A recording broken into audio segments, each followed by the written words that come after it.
Hello, it is Overreaction Monday, November 15th. Big show, big show. A lot to overreact to, some more COVID news. Wow, what a day. Darius Butler joins us, AJ Hawk. All the boys are on fire, and we can't thank you enough for allowing us to penetrate your ear holes on this gorgeous Monday afternoon, evening, or Tuesday morning, whatever it is. If you enjoy the show, by the end of it, please be a friend, tell a friend. If not, just act like it never, ever happened. Here we go. It is another gorgeous edition of Overreaction Monday. Today's date, November 15th. Let's go. Yeah! This is one of the most glorious days of all the days because when Monday comes in the NFL season, we all know that we can overreact and look like absolute idiots while saying things that aren't necessarily going to be the same thoughts on Wednesday or Thursday of this same exact week. Today is a day where you get to watch an entire NFL slate on Sunday, and on this day, you get to say ridiculous things about a team. For instance, is Mac Jones a Hall of Famer? Hell yeah! Is Mac Jones gonna end up winning 7 Super Bowls for the New England Patriots? Yep. Is Mac Jones the guy of guys in this particular draft class? And we all knew he was gonna be a guy because we were all told he was gonna be a guy immediately upon the Niners trading all the way up to number 3. The future of the franchise, send it out the window. We're going up to number 3 to get a quarterback because Trevor Lawrence, obviously, number 1. Zach Wilson, who we didn't know existed, obviously number 2. Hey, those two are locked in. Don't even think about it. We actually won't even talk about it. We'll actually only talk about number 3 overall, which the Niners just traded up for, even though they have Jimmy Garoppolo on a $25 million salary. We're only going to talk about number 3 because first 2 already figured out number 3. It's going to be Mac Jones. Oh. Mac Jones. Oh. Mac Jones. Oh. And they showed all his highlights. Hey. They were even having him do extra pro days to showcase that he can move a little bit. Oh, yeah. Then there's leadership stories coming out, and there's other wide receivers that played alongside he and Tua, openly saying without being provoked, kind of getting fucked over that the private conversations were being made public, but saying Mac Jones much better than Tua. Yeah. Mac Jones comes in, breaks all the records that we didn't think would be broken by Joey Burrow whenever he was at LSU. He's a finalist for the Heisman. Seems to be beloved by everybody. He's going number 3 overall. The future of the Niners, which is a team built to win the Super Bowl right now. They just so happened to stink last year because they got COVID, kicked out of their stadium, and Jimmy G got hurt. Then all of a sudden draft day comes and we get a phone call. Uh-huh. Our show actually gets a phone call. We might have known before the masses, anybody else. Absolutely. And we only knew for 4 minutes because as soon as we got the call, intro is already on for youtube.com/the Pat McAfee show. As soon as the show opens and it's draft spectacular day, which is our biggest day in our office, it might as well be a company holiday. We get, as soon as it leads off, hey, here in number 3 ain't Mac Jones. Whoa. Boom. The draft odds, the betting odds for Mac Jones to go number 3 overall to the Niners instantly started falling and things started changing. Trey Lance went in there, all hell broke loose, and Mac Jones just free fell through the draft, wearing that suit, winking at the camera, doing his thing. Hell yeah. This guy stinks. This team doesn't need a quarterback. Boom, boom, boom. Bears say, we're trading up. Justin Fields, though, which, by the way, might be incredible. Not 100% sure. None of us know what's going to happen with the Bears and Justin Fields going forward. I don't think anybody does. And are they going to be in Arlington? Oh, Yeah. Arlington Park. Done deal. Is that going to happen? I saw the scheme for it. Oh, it looks cool. Anyways, he falls all the way down the draft to fucking Bill Belichick. Hell yeah. Okay. And then all of a sudden, the internet, which is where we live, starts posting photos of Tom Brady's sorry sap of a body whenever he was at the combine. And then Mac Jones's photo with the cigar. And they're like, look at this guy, look at his base, look at his brain, look at his intelligence, look at his competitive edge, look at how he can throw a ball. What? Of course, Bill Belichick, with the final sign-off by Matt Patricia. That's right. People forget. Watch the video. Of course, Bill Belichick found an instant replacement, basically, for Tom Brady. And that was the conversation for a day and a half or so. Then remember, a convo happened that people were upset that Mac Jones was starting over Cam Newton. The only people that were upset was the national audience, though. New England was like, nah, we would like that new Tom Brady looking thing. Right now. We would like the new Tom Brady looking thing right now. Hey, we respect Cam. Thanks for coming in. That offense last year looked nothing like the 20 years of success we had. And that thing that looks exactly like the thing that brought us like 6-7 parades, that thing, we would like to see that thing.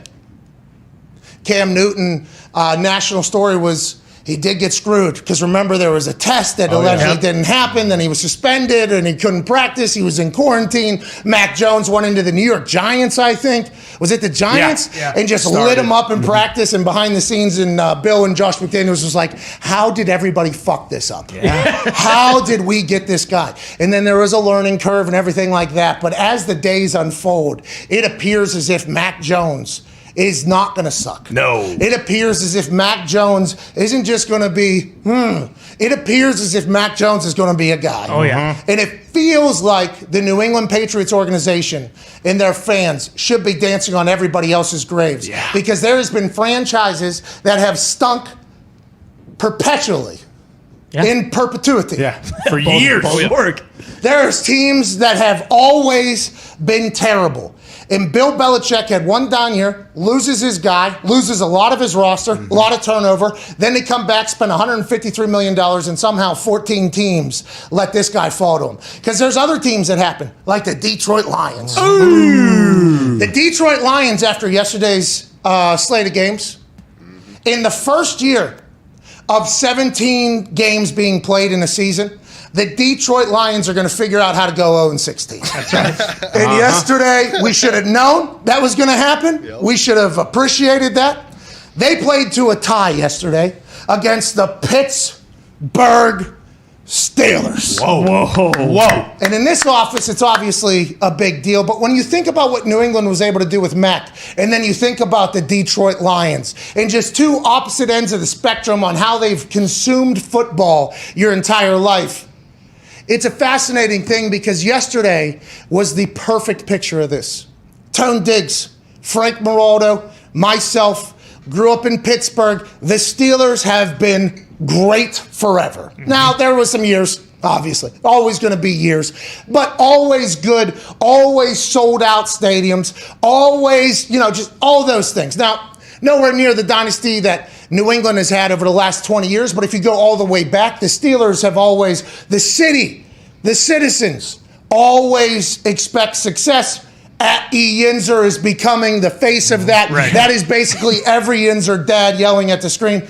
But yesterday, a city like Detroit and a city like Pittsburgh, who have a lot in common when it comes to work ethic and grit, and a lot of those are blue-collar cities, okay, a lot of them. One fell, the other fell. One came back, the other fighting still. Yeah. Like two cities, that are very similar. Polar opposite reactions to when their team ties. Oh, yeah. Insane. Oh, yeah. We saw a fan of a team that could still go 0-16-1 at this point. No signs that first number is going to be changed, other than yesterday when a 6'5" kicker, I don't know what happened on that 48-yarder, Santosa. With that mustache, that can't be happening. No. That guy has the bomb balls. I don't know what happened there. I wish he would have made that because I'm always pulling for it, and also how today would have been. Foxy, fan of Motor City, Dan Campbell and the Lions. Mm-hmm. Tone Diggs, in this particular case, visual representation of the Pittsburgh Steelers. Tone Diggs almost went into a cave and didn't come back yesterday. Yeah. Foxy literally sprinted out of his house into his backyard to celebrate a tie. Tone, I'll lead off with you. You guys tied maybe the worst team in the history of football. Your thoughts? My thoughts, as the game ended, I was disappointed because it was disappointing. But as I was saying all week, I thought the Lions were going to win. And then Ben Roethlisberger's out, and Mason Rudolph, who is the worst quarterback in the NFL, comes in. I'm happy to get a tie, Pat. You know what? I was thinking about it last night. Could have been a lot worse. Could have been, you saw the tweet, if we would have lost, we would have been the 9th seed. Now we're the 5th seed. I thought it was a great result for the Pittsburgh Steelers. Okay, so this is quite a zoomed out. Oh, yeah. Because your immediate reaction was you actually almost kicked the camera that was filming you. Mm-hmm. And Foxy's immediate reaction. I'm talking after Muth, fumbles the rock and the Lions get the ball back. Yeah. Foxy was so So happy. Evan, Yep. please chat about what that tie means to the city of Detroit. First and foremost, guys, T's and P's to Big Ben Roethlisberger. Okay. But Good guy. that We being- hope he survives. We hope he survives. We do. With that being said, we didn't lose a game last night.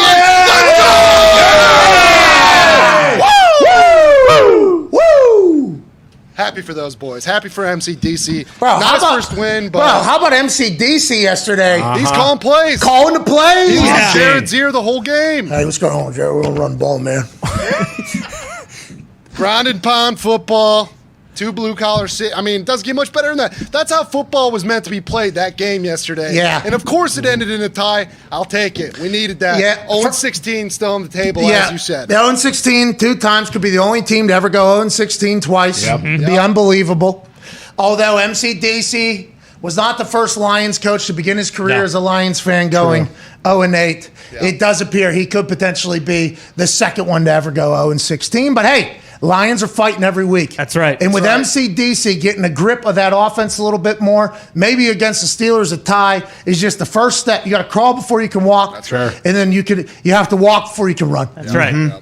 The Lions maybe crawled into losses. Yesterday they walked to a tie, and then all of a sudden these Lions, in their pride, are going to run and sprint. Oh, yeah. Maybe.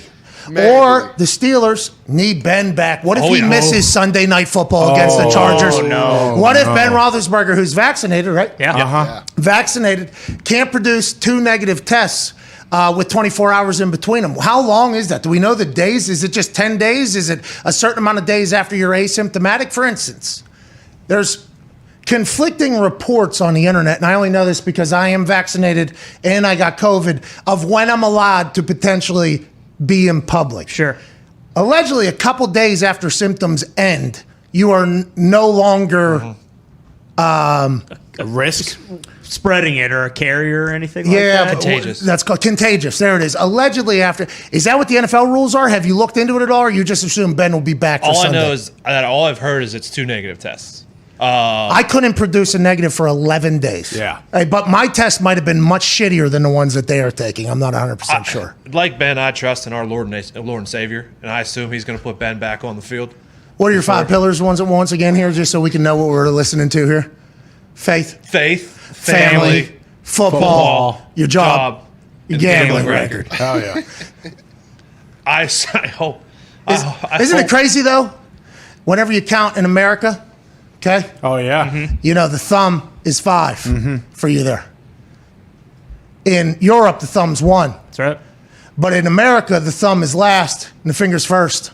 And isn't it crazy that when you make a fist and you're your most strong, Diggs, faith and gambling right there next to each other. That's right. Makes Isn't a that lot of pretty sense, awesome? Because I pray to the gambling gods. Every day. But if it's not going to be Ben, I think it should be Dewey Haskins. Yes. We've seen enough of Mason. We know what Mason's going to do. He's not the future. Why is That he was a throwing like positive. this? It looks like he is throwing a javelin Yeah. when he throws the ball. He drops some in there. Yeah, sure. There's a couple balls that he drops in there. His throwing motion, though, just seems like he, I don't know, maybe flicks it a little bit more than anybody. I'm glad you brought that up, and I'm glad you noticed it, because when he played quarterback in the past, I said it looks like he's throwing a fucking balloon all the time. Oh, yeah, and I think you said this morning a kickball. Basically, a kickball, anything that is maybe a beach ball is a better interpretation. You of know what that. I think he did? I think he spent too much time in the pool as a kid, and he had the Nerf ball, and he'd soak it up with all the water in the pool that he could, and then try and throw it. That's how he developed that motion. Okay, maybe. Used to the ball weighing 65 pounds. That makes sense. I don't even blame him for yesterday, though. The fucking defense. It took TJ them. Watt might be. Yeah. Oh, It took- Cheese and peas. If that happens, the season's over. Oh, no. It took them Tony. 4.5 quarters. Big Ben. It took them 4.5 quarters to realize that Jared Goff fucking stinks. Wow. Tone. He's bad. So what are you saying? Hold on. So you're saying a couple he's bad, you're Yeah, saying? he is terrible. No, We can't even no, deny no, him. I thought in weeks past we would have been able to recognize that when he would throw the ball away on 4th down. Yeah. Or he'd throw the ball to his guard, not even his tackle. I knew this was going to happen. He was going to have some sort of injury. He probably won't play this week. We won't see Jared Goff for the rest of the season. I knew this was going to happen. MCDC's fed up with him, man. Oh, you guys man. only paying him like $30 million or Yeah, something like That's that. all. Yeah. But you were taking quite a shot at Tomlin here, and we need to move on. Obviously, no, a tie no. is taking up too much time on the show right now. But Not Tomlin. Why does he keep playing Rudolph? You don't think he's a good evaluator? You don't think he's a good person to say, hey, this is the guy who should be leading our team? Every single time we think it's not going to be Rudolph, it is Rudolph. And I wonder why. I honestly do. Tomlin really likes him. Why do you think he is always going in? Unfortunately, I think he's just the best option on the team right now. So you want Dewey then? You said you want Dewey. Well, yeah. That doesn't mean that Dewey's the best option. I just we've seen enough from Mason. You know what you got. They're not, listen. Hey, much as I you're love not going to win games. You're not going to lose games either with Mason. That's true. That's right. That's right. You're not going to win games. You're not going to lose games. Mason Rudolph will get you a tie, though. I mean, he will go out there and do that for you. That game was terrible to watch. Yeah. Terrible. And go ahead. my last thing, you talked about Lions fans, Steelers fans being polar opposites. And, I know we are different in the way I've, watched football. I don't know how good teams, fans of good teams do it, because I almost had a heart attack yesterday. Hats off to all of you guys. 'Cause I was going I had to care about a game. Of course. First time. Normally, I don't have to care about a game. Normally. Hats off to all of you guys. Welcome. Hey, good grit getting through it. Good time, baby. All right, it's perfect time to get to the toxic table because a guy who has to watch games that do matter, and a guy was playing in a game that potentially also had a heart thing going on. Happy to hear Aaron Rodgers' heart was okay. Don't know what the toe was. Hey, the internet let the jokes fly about the toe injury. Oh, yeah. About how everything went, and I can respect and appreciate that. I assume Aaron did as well. He was mobile, looked like he was able to take some shots. I mean, he ripped that ball out of old buddy's hand on the fumbled snap to get that back. I still think that was a terrible call, but I like the fact that the tie goes to the runner in that particular case. Kind of boring game. Yeah. Seemed to start cold and rusty. You guys get a massive win, and the defense looks to be unbelievable. A couple years ago, Chicago Bears, opening night, Aaron beats the Bears, very low scoring game. After the game, he said, hey, we got some stuff to figure out. We got a defense, though. This is something that Green Bay Packers fans have been dreaming about for a long time. The last time you had a top, 10 or 5 defense, you guys won the Super Bowl. Right. Your big takeaway from yesterday, Aaron's return, beating the hell out of Russell Wilson and the Seattle Seahawks. Yeah, I mean, offense was very rusty. Obviously, it doesn't matter how good you are. You don't practice with guys for 10 days. You're going to miss some throws. So I don't think anyone expects that to be a problem going forward. There's people that think he potentially lost it. There's people saying definitely. He's a terrible quarterback. Yeah, a lot of buffoons out there. Obviously, we know that. But yeah, I mean, hand up. I was wrong. I need to make an apology. I mean, the Packers defense is fucking unbelievable. Joe Barron's got the boys a buzzing. Legit, they are unbelievable. I mean, getting pressure, and they're very banged up too. Guys are just stepping up and playing well. Aaron Jones yesterday, I mean, on the broadcast, they made it sound like he tore his ACL and was going to be out for the season. He's not. He's only out a week or two. Special teams, obviously, still major concern. But if their defense plays like that stat was going around. They've played Kyler, Mahomes, and Russ in the last 3 weeks and given up 34 points. They can beat anybody. Now, Russ has been throwing the ball to air and breaking down huddles with nobody. Right. And obviously visualizing defenses attacking him. Just like the 10 days for Aaron, I assume the Russell Wilson rust will also wear off. So it's a great time to be the Packers defense and face Russell Wilson. But also, you guys are getting players back on the defensive side of the ball. Like big-time players are coming back. Is that going to ruin? Hey, like OBJ coming back to the Browns, is that going to ruin the chemistry that Joe Barry's building right now? Is that team finally playing good defense, and then you guys going to bring back star players and go to shit out? I don't think so. I think that just means, hey, you got some depth. In years past, it's like, hey, you got one of these guys that goes down, and the guy that's replacing him is not ready to be replacing him. This year, everyone has stepped up. Their secondary's been unbelievable, and they're without Jair Alexander, who's the best player on their defense. He's coming back. Darius Smith's coming back. Rashawn Gary, he got hurt yesterday, but he's starting to step it up a little bit. A.J. Dillon's getting hot. A.J. Dillon's getting hot. The giraffe is coming back. Exactly. Packers are in a very good spot right now, and especially when you look at the division. I mean, they're like 4.5 games up right now. So driver's seat of the NFC, baby. Now Vikings get a big win against the Chargers, who might be dead. Yeah, maybe. Who knows what the hell's going on over there? I don't know. But whenever you talk about building a roster, hey, good to kids. Good job. Good job, Mark. Hey, somebody clip that. Somebody clip that. No question. Because we have never said that. Hey, good kids. Good work on that roster. Yeah. That defense side showing up. That's right. Now, we are just in week 10 going into a week 11 here after tonight's incredible matchup between the Rams and the Niners in a 3.5-point spread, although everybody's betting on the Rams is what Gumpy's telling me, and that line ain't moving at all. What do the sports books know that we don't know? No Robert Woods, which is an absolute shame. Tearing an ACL in practice. Terrible, especially for a superstar. Now, Odell Beckham Jr. joins the squad. Who knows how that'll affect it? But this game tonight, to wrap up Week 10, is a great one. And I think we learned a lot about a lot of teams yesterday. I think we can go into Week 11 feeling like, okay, the water seems to have maybe found its level a little bit.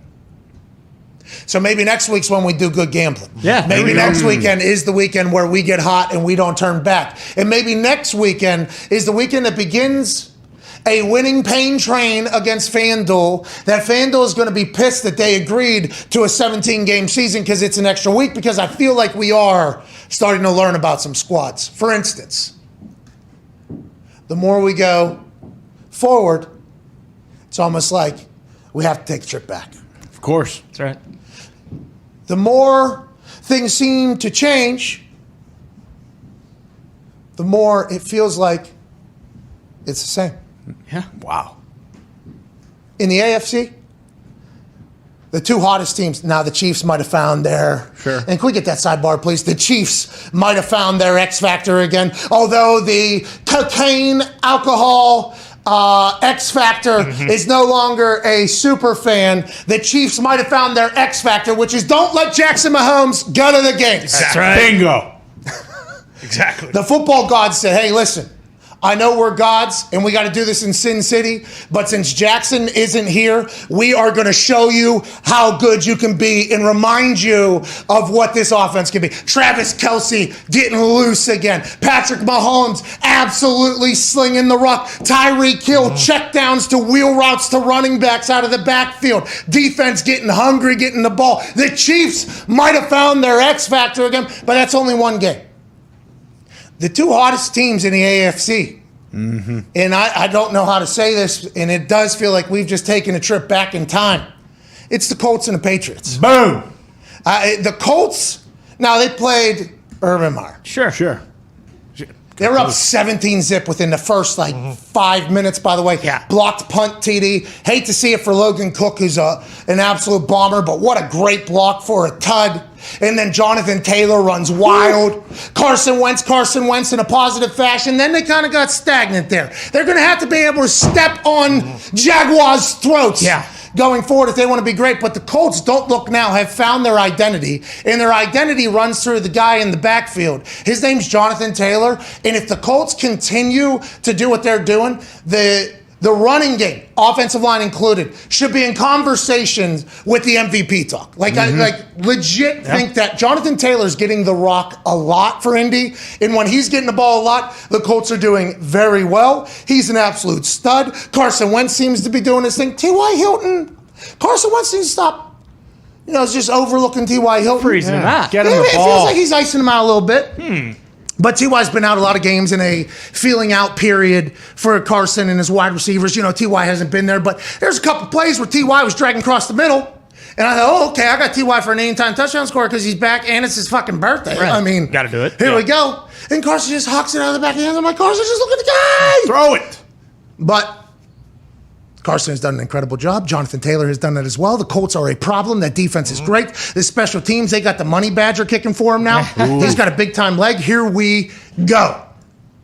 But on the other side, the Patriots are incredibly hot right now. Yeah, they are. It feels like you guys never lost faith. You knew that you guys were going to be great again. You knew Bill was going to build something back up. There's no way the Patriots fans truly felt that you guys are going to be able to get back to this point as quickly as you did. Did you have a little bit of fear? Yeah. Did you have a little bit of, hey, you know what? We're going to stink for a little bit because you were staring down potential Foxy life. Yeah. Wow. You were staring down potential Cleveland people before this entire Yeah. run. You were potentially staring down suck after suck. And then all of a sudden, $160 million is spent on the first day of the tampering free agency period.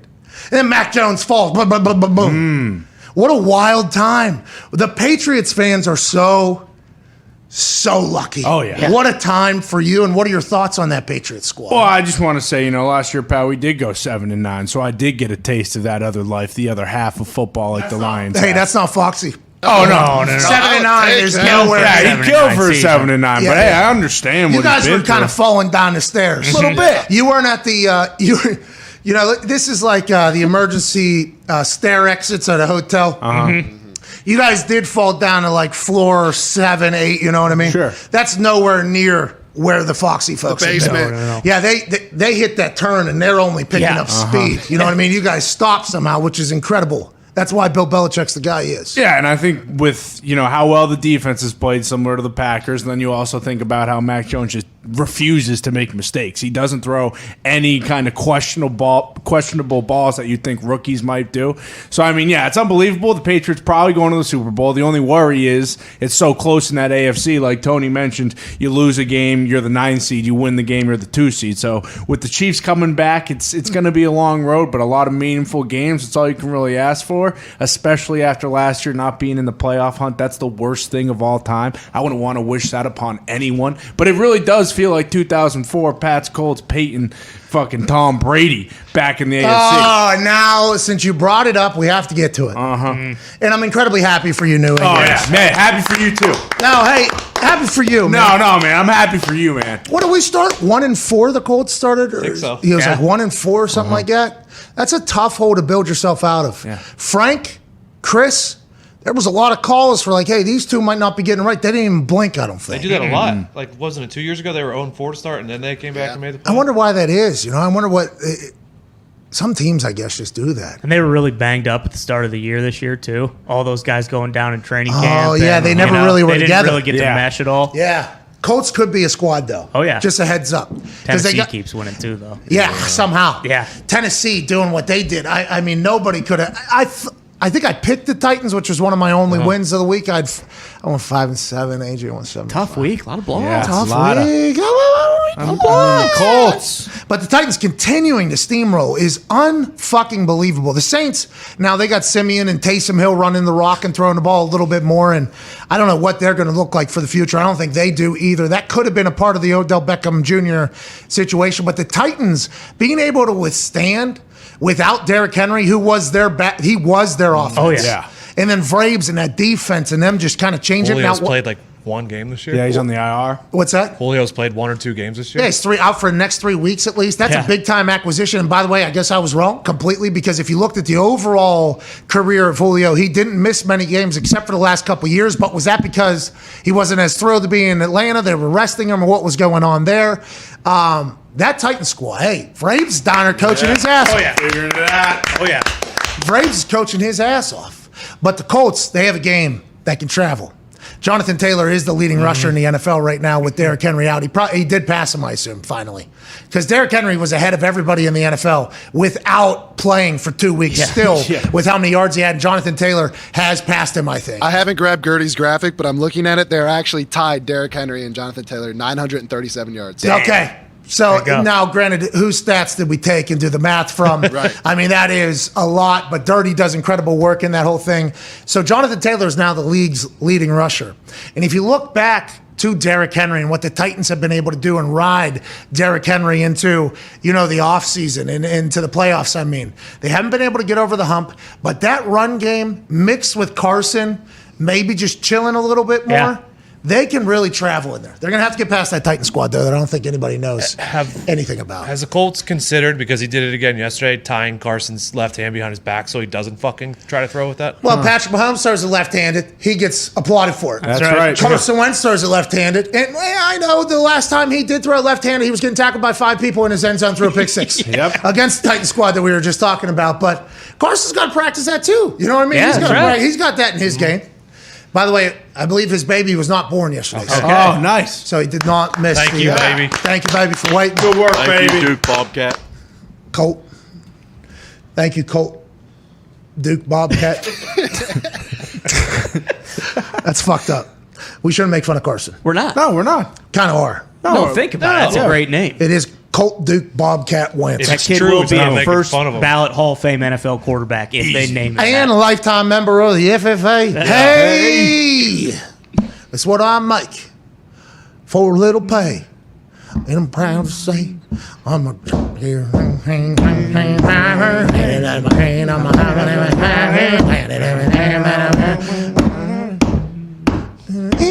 International. Colt.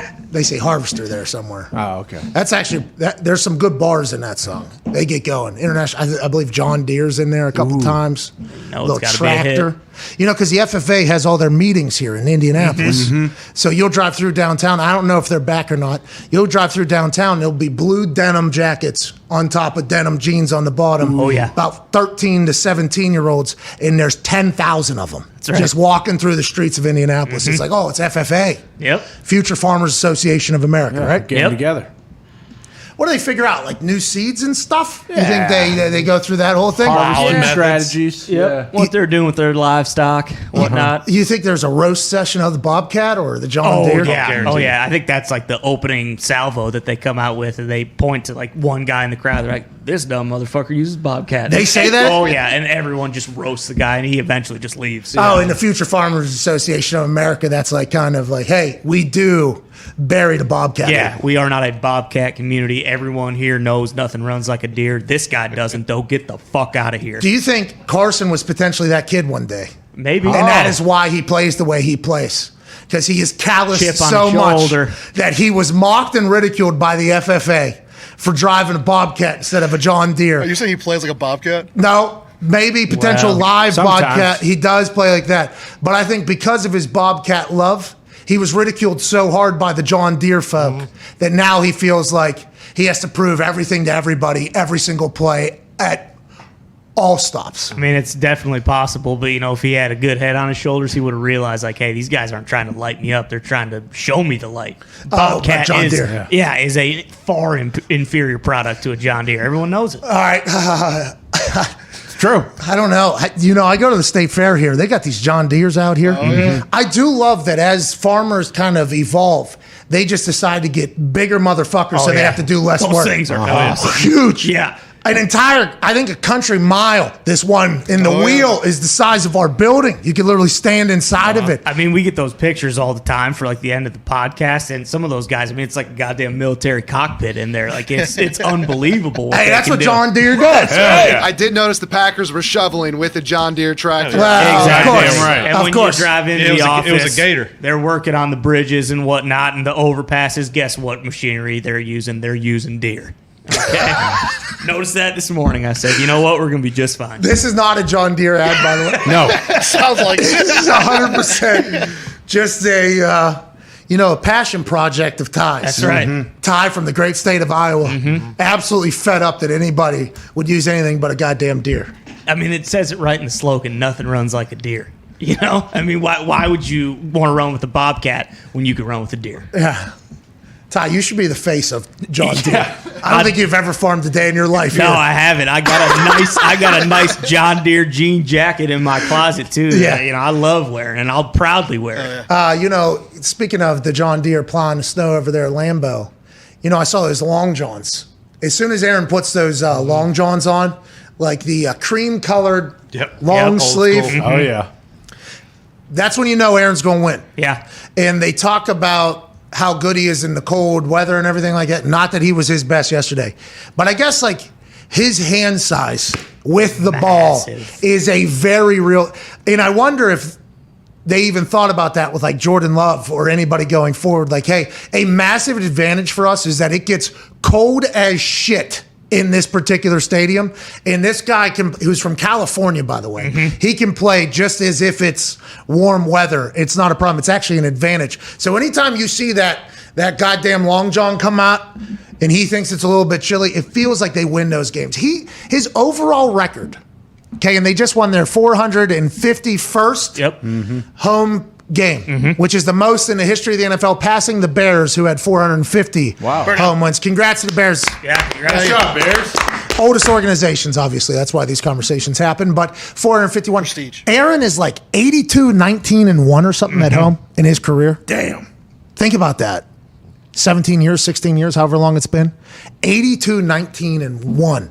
Russell Wilson played like shit completely, but it feels like once, he even said it to us, when those leaves turn and there's a little bit of a crisp in the air, he said, that's when I get a little twinkle in my eye. And I think it's because he knows that he is much better in the cold than some people. Like there's some people that just aren't cold weather people. Now, there's people in football that have to deal with it because you're playing in. They try to combat it, whether you wear the long sleeves or you'll see people put a lot of Vaseline on because that cuts the wind. You know what I mean? It's like the old school swooshy pants. You put those on there. There's always ways to try and combat it, but there's some people that just get it and got it, and there's some people that hate it and trying to combat it. It's two different ways to look at it, and somehow the dude from Butte County, California has the mindset like, oh, this is an advantage as opposed to the other thing, and it's all framed in his mind, and he didn't play anywhere near his best, but it feels like that Packer squad, hey, that's a wagon right yeah. the legs. Oh, yeah. Well, and you mentioned, like, the hands, too. Like, I mean, yeah, there's nothing you can do if there's massive wind and stuff like that, but their offense really doesn't change that much with the weather because you don't have to worry about him not knowing how to handle it or anything. And A.J. Dillon, I mean, it's just kind of been, like, once he gets going, he did the same thing last year. They had a big game in December against the Titans, and that was kind of his coming out party. He ran for, like, 150 yards. But getting him going, too, Aaron Jones only being out like that, they're going to be very, very tough to beat, especially if they stay atop of the NFC. Let's talk to about another NFC team. Hey, the Cowboys. Whoa. Hey, Mike McCarthy said, listen, I'll get the fucking watermelons back out. Remember last week against the Broncos, Jerry said that me and Mike went through that game playing fucking diligently. We had a plan. We expected what they did. We didn't expect the success. We thought we'd be able to put it out. I thought we'd be able to win the game. We were surprised. And there was a lot of chat this morning. I think Rex Ryan, who we are big fans of, and I think you should be too if you ever listen to him speak, he said Jerry Jones is the one that motivated that team, the coaches, the players. He's the one that put the pressure outside after the blowout loss in Jerry World last week and basically said, like, this is not acceptable. Not in our fucking house. You know, I built this motherfucker with my own money. We got motherfuckers dancing in boxes up there. You see that? You see every seat in here is fucking expensive. You know why? Because we're a good football team with stars. We don't fucking lose to Teddy Bridgewater in the goddamn Broncos. Imagine if that's what he told Mike McCarthy on Monday, told the team on Monday, and then when Mike was going through the game plan with Jerry, which we now know does happen every single week, right. Jerry, we ain't fucking losing to Matt Ryan. We lost to Teddy Bridgewater last week. I don't need it. Them coming out and stomping. Yeah. Just diligently stomping a hole in the fucking Falcons was awesome to watch.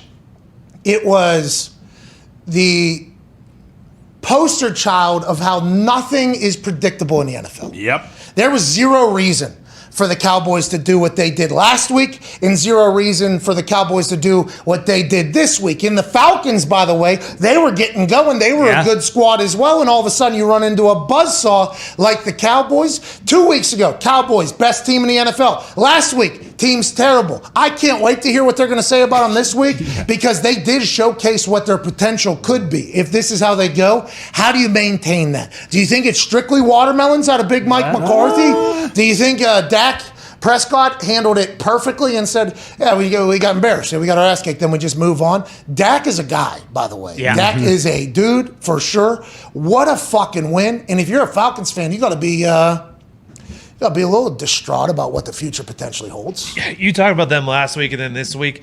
I feel like this season overall as a whole, there's more of these games where you have no fucking clue. Like, these bad teams are beating these good teams, and it makes no sense. It started last week and the week before. Bucks happened with the Bucks yesterday too. Like, good luck fucking picking any of these. Well, I haven't had much. I haven't had much luck, which it actually made me. The Super Boost got killed, okay? Because the goddamn Buccaneers. What are we doing, huh? Class. Urban Meyer, Chop House Gun. What are we doing at the Succaneers showing up in Washington? Now, there was a lot of conversation because I did have the Succaneers in the Super Bowl. Sure. Oh, yeah. I had the Buccaneers in the Super Bowl. Right. If I would have known what was going to happen, and Taylor Heineke was going to lead a 45-minute drive What was to that? seal the game. Taylor Heineke matriculated Oh, yeah. methodically Yep.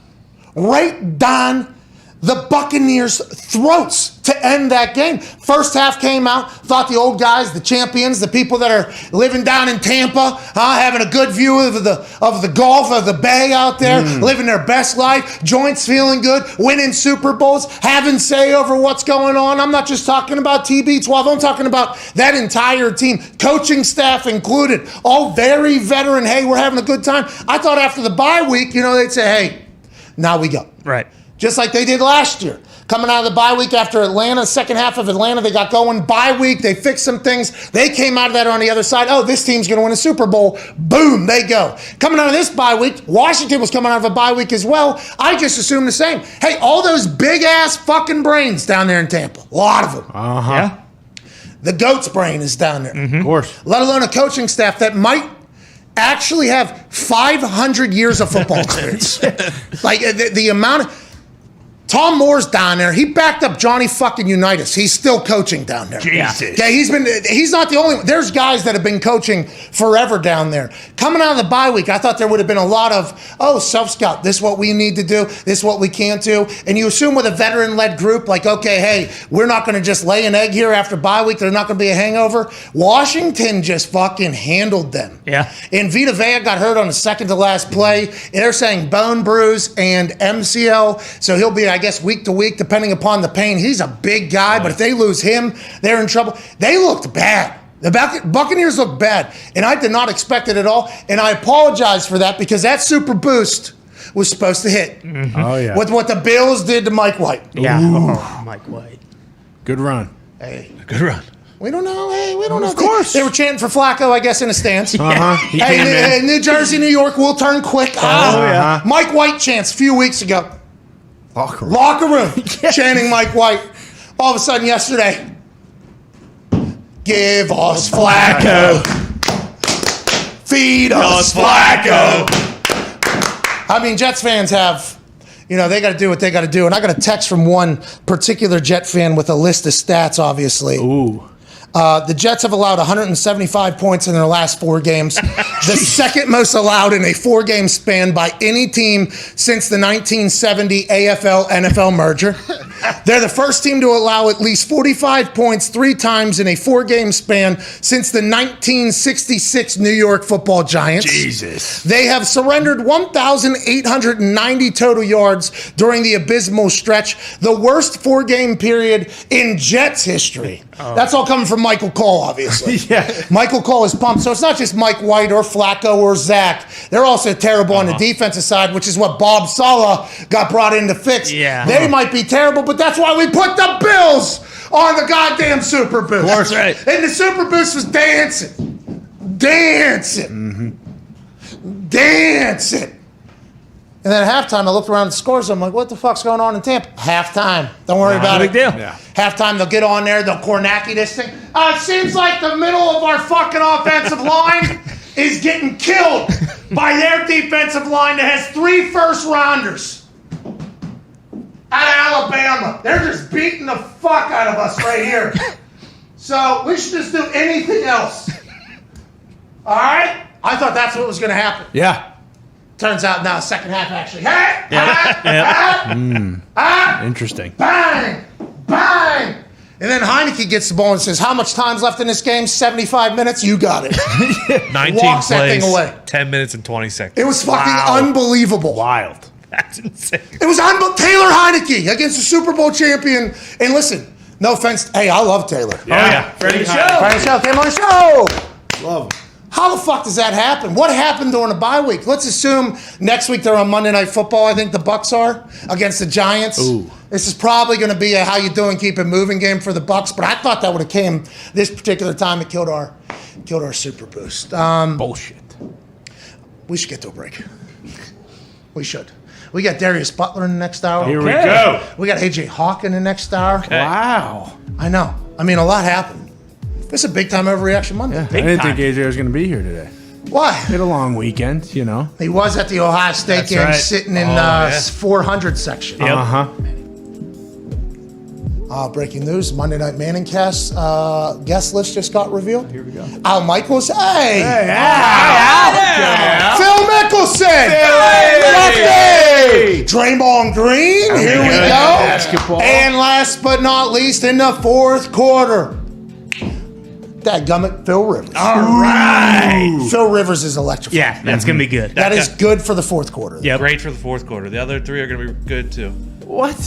Draymond Green will be great. He knows media. Yeah. He'll come in. Al Michaels and Phil Mickelson, I assume, will be prompted by questions. Potential great stories coming. Phil's got it. Well, Phil also, by the way, he just won something this weekend. Charles Schwab. Yeah.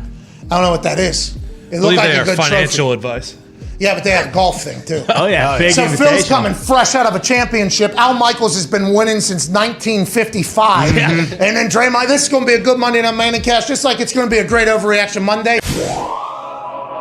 Now that the world's opening back up, so many new thrills are on the horizon. Okay. And whether you've been in a relationship for years or just getting started, we're excited to get back out there and meet new people. Hell yeah. When the moment comes, let's not come too quick. Oh, here we go. That is not what they had in their copy. Okay. They should. That was, I think they're going in a different direction. So let's go back a sentence or two. Okay. When the moment comes, you want to be ready. That's true. Yeah. With Roman, you can get a free online evaluation and ongoing care for erectile dysfunction, all from the comfort and privacy of your home. Once you take care of that, though, you get the Roman swipes, and guess what? Lasts a long time. Banging it. Yeah, it's Pete Alonso at the at the home run derby. That's right. Dingers. Downtown. Bingo. David Ruoff. Population, you, dude. Hell yeah. Roman ready equals confidence. The confidence that you know you can rise to the occasion in the moment. We're looking at the Summer of Love 2021 version, and Roman wants to make sure you can participate in your way. Whether that be as a single person or a couple who would still rather stay in with each other, a U.S. licensed healthcare professional will work with you to find the best treatment plan. If medication is appropriate, it ships to you for free with 2-day shipping. Okay. Ooh. That's huge. Free? The shipping's free. Wow. I believe, not the Medication. Free No. 2-day shipping. Yeah. Go to GetRoman.com/McAfee today, and if you're prescribed, you can get 50% off your first month of ED treatment. Okay. That's GetRoman.com/MCAFEE, and if you're prescribed, you can get 50% off your first month of erectile dysfunction treatment. Make sure you're ready to have confidence and control this summer. Roman ready. Joining us now is a man who might have a take on that or two. A guy who was a part of a lot of those 451 home wins that the Packers had. All-time leading tackler for the Green Bay Packers. College football national champion. Super Bowl champion. Ryder Cup champion. And nosebleed seat having for the Ohio State Buckeye game, A.J. Hawk. How's it going? What's up, guys? I thought you were going to have old purple nose today from sitting up there in the clouds with the wind potentially, busting you right in your face at that Ohio State Buckeye game. That wasn't your photo you posted. That was somebody else's. That was absolutely my photo, and those seats are great. It's in like the first section down there. It was beautiful. I really had a good time. Really? I just assumed that you and the kids, Axel more specific, got to be on the field and call the plays and everything because of who you are and your stature in the Ohio State world. I think everybody appreciated the fact, though, that you wanted your kids to see what it's like in the freezing cold bleachers. Yep. And the entire, that's good. Hey, that's good daddy. They wanted to go to a game, so we went to a game. Like, what else are you going to do? Go stand on the sidelines? That's not going to a game. What are they learning there? Yeah, that is true. Standing on the sidelines is nothing It's like stupid, too. I'm not Yes. going to call and reach out to somebody, hey, can I come watch warm-ups? Like, I'm not going to make some poor guy, hey, can I make sure my pass and my kids and my kid's friend that I brought come onto the field and probably try to catch a punt and get somebody hurt? Okay, well, Axel probably would have went and done that. Oh, yeah. Maybe take somebody out. But I do appreciate the fact that you're just regular dad out there. Yeah. Just regular dad. You guys stop by and see Uncle Wexy, or did you stop by? I don't know if he was at the game or not. It was pretty cold, but luckily Ohio State played well, scored a bunch of points. Yeah, it's because A.J. Hawk was in the house. Maybe you should go to more games so they can continue to be dominant. Let's talk about the NFL Sunday. I love you being a good representation of a good Ohio dad. Yeah. Good Ohio dad. Coaching everything, going to right, games. Let's go, A.J. Eating dinner with Uncle Waxy. Going over to the chop house, throwing Yep. the guns. with Urban. All right, we appreciate you, AJ. Let's talk about the NFL. That'll never get old. Aaron Rodgers, at least for now. I mean, at some point that drum will get blown out from us beating it so hard. But at the current moment, anytime you think Jeff Hardy gun, it's hard not to think old Chop House Urban coming in there. But let's talk about yesterday, please. Aaron Rodgers' heart seems to be okay. Did you know his toe was hurting? Was that a real thing? Was that a fake thing? And what were your initial thoughts on how he started the game versus how it ended and where he goes from here? I have no idea about the toe. I didn't know anything about it. I still don't. Was that in the backyard? Was that in the backyard? Whenever we told him to run 2 minutes, he kicked maybe a root of a tree he was growing himself that he didn't know had blossomed yet. Yeah. Did he do that?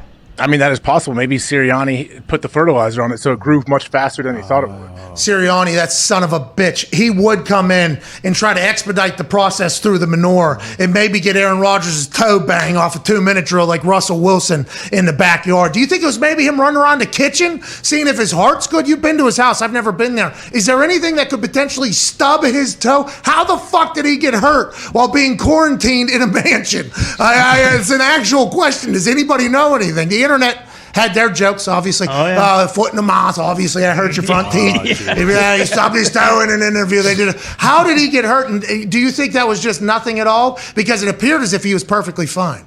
I honestly have no idea. That'll be probably one of the first things we can ask him about tomorrow, I'm sure. But yeah, that was all news to me. I just wanted to watch and see if he looked tired or like extra fatigued or whatever. Think about 10 days. Hold up in your house dealing with COVID. Like, how do you respond? I feel like you look pretty good to me. I was congested after mine for, I think, like maybe 2 weeks. Mm-hmm. Like I was coughing stuff up. I wonder if he's going through any of that, or if Did maybe you try to work out? Like how many days out did you finally like become active a little bit? Okay, so I do that boxing. I do that boxing thing. I couldn't do it for a few weeks. I thought, like, I'm not somebody. I guess when people get overwhelmed or something, maybe when their heart gets going and you have to like take that deep breath. I've seen people have to do it. I've actually never experienced it. I've never had that moment. It happened to me the first couple times after the COVID thing while I was throwing fucking bombs. And I probably should have maybe just slowed down in there, but I only know one speed when it's me. It's either kill or be killed in that Oculus boxing ring. But it did take me a few weeks to be able to not. Like, was it your breath or was it like overall body fatigue? Well, I think it was not body fatigue. The body was good. Body was back. It was for me the congestion, the lung, the heart racing, I think. You know what I mean? Like that was, and I thought I was dead. I thought I was dead the first time. I was like, oh shit, this is something that is happening to people through my study or whatever. So that was a worry to me. So when Aaron brought that up, it actually reminded me, I was like, oh shit, yeah, that might be a thing. But it seems like literally everybody on earth has a much better experience with COVID than me. It just, I don't understand it at all. But he looked a little rusty, right? I mean, he looked a little rusty early. Maybe it was a clunky game the whole time. I know the elements definitely played a factor. They would show those shots from up top, and you could see it was swirling and kind of rainy snow mix. But yeah, the defense. I mean, I don't care. Like Russell, I know was battling through that finger thing, whatever. Their defense, the Packers' defense was awesome. It's impossible to get a shutout in the NFL. Okay, so what's in timeout with like 13 seconds left? Seattle was. They know it's impossible. And that impossible, I mean, very, very difficult. Well, and also that defense gives up points at the end of the game there with 13, 14 seconds left when he throws it up to DK and they bat it down. Defense is miserable, right? Like, that's a big-time accomplishment. Yeah, after you chased it, you've gotten that close, and then if they get points at the end, you're like, oh, like it's complete. It probably feels like you tied a game. Yes, which the Steelers and the Lions know a lot about on this particular battle. Credit to the Lions. Yeah, what a battle. It was a cagey affair, obviously, and we'll talk about that in a second. But the defense, what is different about it, AJ, through your eyes of like an actual defensive guy? What is different about this Joe Barry offense than potentially what was going on with Pettin? And what happens when two guys who are their best players get added back in there? Does that adjust chemistry at all, you think, or does that help? It's unbelievable that they played this well, I feel like, in the back end without Jair Alexander, one of the best corners in the league. So when he comes back, that's only going to help him, I think. And Devondre Campbell was a giant free agent signing. The guy's a monster. Like, he is so good. He's patrolling the middle there. He can run. There are other linebackers that put in there, they can run. And they get some pressure, man. Even if they're not getting sacks, they get a lot of pressures. They make the quarterbacks uncomfortable. And, yeah, they're just playing good team defense. Okay, Joe Barry do a different scheme than Pettin? Is it a different, or is it basically same scheme? It's different. No, it's different. I don't know exactly. I haven't, studied both of them. I'm not exactly sure what Pettin runs.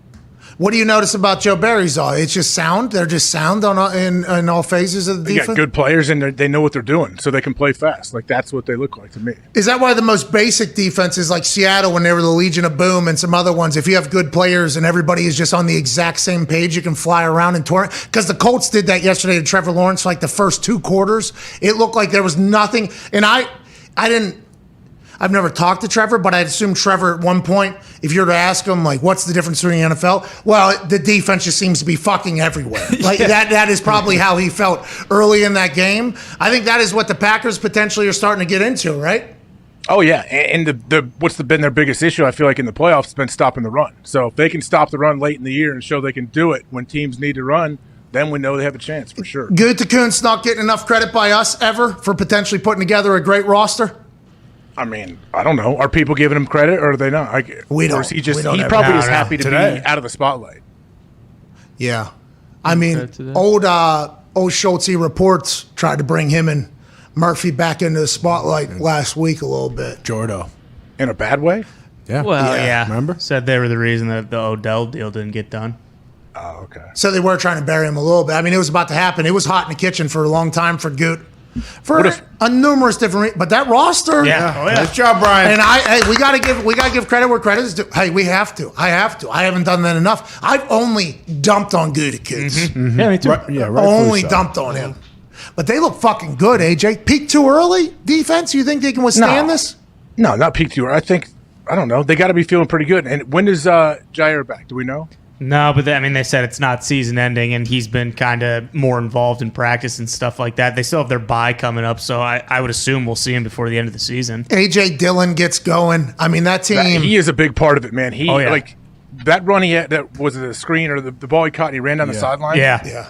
I was putting myself in the defender's shoes, and I was like, "Oh no, this dude is so big. He is running so fast down the sideline, and you could tell he's looking like, all right, come on, man. Who wants a shot at this guy?" He's one of those pissed off runners. Yeah. Like he is looking for. But he's so compact and so strong too. It's like, how do you even get a good angle on that dude to get him down? You saw Bobby Wagner finally had to lasso him and eventually just throw him down. I think the move is, and you would know better. You have a lot more tackles than me, although I have a lot more tackles than a lot of people in the NFL. And my move was always a lot more than a lot of people. In the NFL, or people on that, like in broadcasting or media. Well, Both. That too. you name it. But my tactic was always, hey, I'm just going to basically put all of my weight in my upper body on their upper body, and hopefully we'll be able to time up in that. And there's a couple good form tackles I have where I eat knees and shit like that. I mean, there's a lot of different styles. I'm not the perfect tackling form person, but if we're playing backyard football or street football, I'm going to fucking get you down. Yep. Oh yeah. Mm-hmm. With that, you just have to leave the ground, right? For AJ, because he's running violent. He's a violent runner. Like, that is a massive collision, whatever. You have to just hope that you can hit him clean. Is that what you have to hope? Because if not, you're just getting beat up by his fucking tree trunks of legs in there. Yeah, it depends on what your angle is coming at him. But yeah, like say if you have an angle where you're chasing him a bit, yeah, you have to use everything you possibly have to try to knock him out of bounds, knock him up high. But if you're a little bit in front coming like downhill at him, then what are you going to do? Okay, I can go low. This dude may jump me like they do a lot. Or he may just knock my head clean off my body. So, like, what am I doing here? Yeah, so you and I had much different tackles that had to be made. Okay, I'm baiting to the sideline every single time. Hey, you can get me, and I'm just trying to close the gap, basically, and utilizing the sideline as a defender. You literally had to square everybody up. When you go low, is there something, like, is there a strategy to that, or are you just trying to hit their knees out? What are you trying to do when you go low? It's funny, you do practice it a little bit, but you can only do it by like doing it in a game. Because in practice, you're never going to tackle low, like ever. You'll never, even against a scout team, you're never going to go chop running backs' legs out or anything like that. So yeah, there's a strategy. I mean, everyone, it's got to be like instinctual. You're always trying to grab too as you go low to try to wrap up the legs if you can. But sometimes it's just put your forearm down and try to take him down low and hopefully be a good speed bump and he trips over top of you. Yeah, and the team will come and help you. Connor, you were going to go against A.J. Dillon in an Oklahoma drill this that's past right. offseason. What was your strategy going to be there? Well, Pat, if you recall the film that I released, he was running down the sideline similar to that play. And, you don't want to go low like you guys are saying, so you attack the body. You go a little higher. You might want to... This is 12-year-old A.J. Dillon you're This is talking about? 12-year-old A.J. Dillon. I think it still translates if you were to just multiply the years by 2, basically. You can still do the same exact thing. What you do is you go up high, because if you go too low, he's going to run you over. But if you go up high, you at least knock him off balance, maybe get him to step out of bounds real quick, which unfortunately the Seahawks couldn't do. If they do need my help going forward, I will reach out. What are you going to do? A tackling clinic for the Seahawks? I could do a clinic. I could even just break down a little film, maybe explain, hey, look, there's a big body here. You can't just throw yourself at him. You got to strategically place your helmet in your forearms when you're going after this guy. Hey, going forward, as people continue to struggle to tackle A.J. Dillon, which is going to happen, it seems like, especially as he becomes more and more of a part of the offense here, and Aaron Jones is not out, you putting out a guide on how to tackle A.J. Dillon each week would be classic, because when you were 20 and he was 12 and you guys were somehow playing against each other in a high school football league. That's right. You did have a tackle against him. A message sending hit, Pat. Let's at least get it right if we're going to talk about it. And, he even remembered that. But I wouldn't do that to Ty. I don't want to give the Packers any disadvantage and try and help the opposing team, tackle A.J. Dillon, because nobody's going to be able to do it. I mean, if you can tackle A.J. Dillon, you're an unbelievable football player. Unbelievable football player at any stage. At any point in your life, if you got A.J. Dillon on the ground, you should be in the NFL. All right, let's move along. Another guy. What if you attacked him in a parking lot and he tripped over you? That's in between the lines, football, AJ. Yeah, in between the whistles, too. Okay, good. God damn it. But I don't think anybody should be going after A.J. Dillon in a parking lot. probably not. I think A.J. Dillon probably fuck you up in a parking lot. Yeah, no way. I mean, maybe not A.J. Hawk. I don't know. Yeah, he would. I'm not going anywhere. Believe me. Watching this guy run, it scares me thinking of trying to tackle him. And he's only getting more confident, it feels like. Remember, Aaron had glowing praise about him as a teammate and understanding and catching the ball better and everything like that. Good for A.J. Dillon. Good for the Packers to get another weapon in the backfield. You're going to need that as you go forward. A weapon in the backfield that wasn't used nearly as much as a lot of the fans thought potentially should have been used. And I don't know if you saw this video or not. I'm going to let it run here for both of us, AJ, because the Steelers-Lions game was not just a tie of a team that has a deep history of success versus a team that has a deep history of failure. So maybe you would think that team with the deep history of success now all of a sudden sucks because they tied against a terrible team, but it was without Ben, who we hope, by the way, will survive and be best. Hope everybody be okay. But that game was ugly. But listen to a breakdown of Matt Canada's offense by @EYinzer, AJ Hawk. So when they're down there on the goal line, he threw the ball twice. This is Matt Canada. This is Matt Canada when you got notched. Okay, look at the face on this guy. You got notched and you got Rudolph throwing in the fucking floor down right. I'm serious. Third down, now he's going to throw again. There's a lot of questionable decisions made. Do you feel that, when fans seem to point out the obvious, and you've been there, done that, EYinzer was speaking, not just for himself, by the way, that's got hundreds and hundreds of thousands of views around Pittsburgh because everybody in Pittsburgh was like, no shit, dude. He is literally speaking for all of us. Why aren't you just handing the ball to Najee? And then when Jordan Love at quarterback, why are we not just handing the ball to A.J. Dillon? Why do you think some offensive coordinators get off of that when the game has always been, if you can run the rock, you can win games? Do you just think it's a strategy thing, an ego thing? What do you think happens in there sometimes? I mean, I don't know exactly what you could be thinking other than it's fun to score points by throwing the ball. Do offensive coordinators feel like, hey, I need to make it fancy, I need to make it look good so they do talk about me on TV and so I do get elevated to these positions and I may become a head coach someday? Oh, of course. Yeah. And that's what EYinzer was saying. This is Matt Canada. You got fucking Was that a phone or an iPad? That thing was gigantic. Well, we've seen some other videos where he's potentially holding an iPad, the original version of an iPad. I mean, he's pretty crafty with it, too. He is Good with what does that mean? He knows the ins and outs. Control the son of a bitch pretty well. He knows the ins and outs. He's pretty technologically talented, from what I've been told. But him, by the way, I think he does know that he's being recorded now, and then that's why as he's being recorded, I think he forgets he's on camera and resorts back to him every single Sunday. But he's not the only one. All of Pittsburgh, he feels that, has felt that. Why do they do it, Tone? What do you think it is? Why do the Steelers, which a lot of local reporters said this, and including you, you were saying this, banging this drum, so you're kind of taking a shit on Tomlin, I guess, without meaning to do so. You thought the Steelers were going to lose to the Lions with Ben Roethlisberger. Why does it happen? Not just to the Steelers, but to a lot of teams, I wonder. I have no idea. They play down to their opponent every Listen, if you think the Steelers should win that week, they're not going to. If you don't think they should win, they're going to win that game. I don't know why. It's not always been like that. It's just been like the last few years. Like when Ben was in his prime, that didn't happen. They were blowing fucking teams out.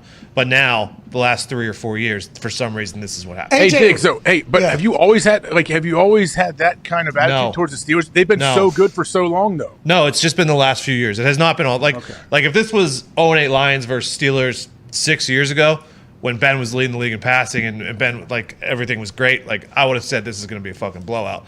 But for some reason, the last few years, I don't know if it's because – I honestly don't know why. Yeah, AJ, why does it happen? Why do teams show up and not show up? And I guess if you could figure this out, you'd be the Goldman standard of figuring out brains and psychology. But like the Cowboys, they lose to the Denver Broncos, okay, who just got – I mean, crushed. They just got absolutely crushed. But the Denver Broncos embarrassed the Cowboys in Dallas in Dak Prescott's first game back in some time or whatever. And then all of a sudden, a week later, they just shit on the Atlanta Falcons all over. Dan Quinn gets a game ball afterwards because that was the team he obviously got fired from. Diggs gets another pick. Dak Prescott is slinging the rock. Why does it happen, AJ? What? Can you please make it make sense? AJ Hawk, Super Bowl champion, all-time leading tackler for the Green Bay Packers. Why? And I can't. I have no idea because I'm literally on the sidelines whenever I'm watching our teams, and I'm like, what the fuck is going on? Just like everybody else. You know, just like, hey, I hope I go out there and punt the ball well today. But also, what the fuck is going on with this team? Why does it happen, AJ, you think? Coaches have been trying to figure this out forever. I'm sure you have heard coaches talk and say, I don't really know. It's tough. Sometimes I feel like we have the best week ever practicing, and then we come out and we play like garbage, or we have a terrible week of practice, and then all of a sudden we dominate somebody. Chuck, I think I said that on the show maybe even last week. It's something that you can't all I would say is they're human beings, and there's a lot of them out there. There's a lot of moving parts. They all have a lot of responsibilities on the field, off the field, and hey, I don't know. There's certain things that can bring a team together, make them focus, get them like all together, and then sometimes games just feel weird. Even coaches, like, I don't know what was about it. We just never really got into a rhythm, offense or defense. I've been a part of some great We ready. We ready. Looking around the locker room, it's like, oh my God, all right, we are about to fucking pummel this team. Everybody looks confident. Everybody seems to know what the fuck they're doing. It seems like the coaches feel good. And I'm like, today's going to be a fucking fun one. Let's go out there. And then all of a sudden it's like, boom, turnover first. We're down 14-0. What the hell happened? Wow, we were just 5 minutes ago having the time of our lives. Now we're down 10-0. And then there's some games where coaches are shitting their pants and players don't know what the hell's going on. They're asking questions even like leading up to the introductions, like, hey, on this, what am I doing? And then all of a sudden you go out and win. It's like, why? And that's why I guess that's gambling, baby. That's gambling, Silver lining Saturday night, Ben goes out. I'm like, all right, at least the team isn't going to sleepwalk through tomorrow because they know they have to play well because Mason's quarterback. And that didn't happen. Well, defense, a couple different situations. But you talk about teams laying eggs, especially veteran teams, AJ. Hey, the Succaneers fucked the goddamn Super Boost yesterday. And I apologize for so many profanities profusely. Well, who do you think? They stunk! What happened? AJ, how does this happen? Huh? Who do you blame more, the offense or the defense for the Bucs? Well, the offense seemed to do the same thing for the entire game. And I thought halftime would at least give them a little bit of a, hey, remember as we broke down and self-scouted during the bye week, we learned that if this is happening, we'll just start doing this. And they're out. Gronk and AB, I get it. And Vita Vea now has a bruised bone. But coming out of the bye, I didn't expect the veteran-led Buccaneers. And maybe I'm a little bit more passionate about this because the Super Boost was supposed to hit yesterday. Okay, Super Boost was supposed to hit. And don't look now. I've hit my last 7 bets in my FanDuel. Okay, here we go. Don't look now. Don't look now. I am super boosting a bet for tonight because I feel like I'm in the middle of something. Yeah. Odell Beckham Jr. to score a touchdown tonight. Feel very good about it. Sean McVay is going to make himself look very intelligent. Matthew Stafford also. Go to him. Robert Woods is out. I think that's going to get boosted. I feel very good about where I'm at gambling right now. Now, I lost. Hey, by the way, you should feel good too. 7-5. Hey, AJ. Oh, okay. I went Is that 5. real? Yeah, you went 7-5. I went 5. And saying you beat me this weekend. It's not over. It's not over. Double dip today. I guess I could get a twofer, couldn't I? That's right. I guess I could get a twofer. Hell yeah. Odell Beckham Jr. scored touch. Yep. Rams to cover 3.5. What? That's twofer. Are we tied all of a sudden? Who are you taking? Wait, what were your 2? What are you doing? No, the 2 would be the Rams to win and cover. Wouldn't that give me 2? Well, yeah. But If you wanted to. What was your Odell Beckham one you threw in there? No, that wouldn't be 2 if you want Rams winning cover. If you want Niners to win and cover, or if you want Rams to win by 1-3, and then Niners plus 3.5, that would be a twofer. Yep. That'd be incredible gambling. I did that just a couple weeks ago. Remember, you're still talking about it. I was able to do that. I don't want that. No, What do you want? I want the Rams. Oh, come on. You stink. Come on. I mean, wouldn't this? Okay, with all the trends that are going on, what if the Niners did come out and they beat them by 10? Okay, so you want to bet on that? Alternative spread? We'll give you a +2 if you hit it. Man, I don't know. Honestly, I might be talking myself into it right now. Okay, hey, let's go ahead and do it. sure This is do. good. You got a big brain. You're 7-5 on the weekend. Big old hawk brain. Come on. Nah, we'll see. We don't need to make a choice right now. All right. Come on. You definitely need to go first, though. Because I do need a twofer. You know what I mean? I do need a twofer out there. But I think I'm boosting OBJ to score a touchdown just because it feels like this is something McVay would, just like Cam Newton got a touchdown. You know, big sign, big acquisition. Oh, yeah. Boost that thing up to make yourselves feel incredibly smart. Odell Beckham, hey, we love you. We like you. Robert Woods tore his ACL. We are incredibly bummed about that. Hope he's okay. We got a guy, though, here. It just feels like that's a natural. Could be wrong, but I have been hot. The sucking ears, though, fuck the super boost. And I did not expect. Should we worry about them? Should we worry about them, AJ? I have a hard time making myself worry about them, but I don't know. Like I can't tell with anybody right now. It just feels weird. But no, if right now I had to pick, yes, I would still put the Bucs in that handful of teams that can win it all. But yeah, I don't feel 100% confident about that. Both teams coming out of a bye week. I assumed that the veteran-led Super Bowl champion team would handle it better. The next Monday night they're against the Giants, I believe. We're going to learn a lot. You know, another team that is back. It feels like it might have got the monkey off our back. As a fork or scissors were being taken off of the field. The Kansas City Chiefs looked like the Kansas City Chiefs last night. I mean, Travis Kelce actually said, "Oh, I got my swagger." He actually said he's got his swagger back. They feel like they're the team they once were. Now, did the Raiders stink?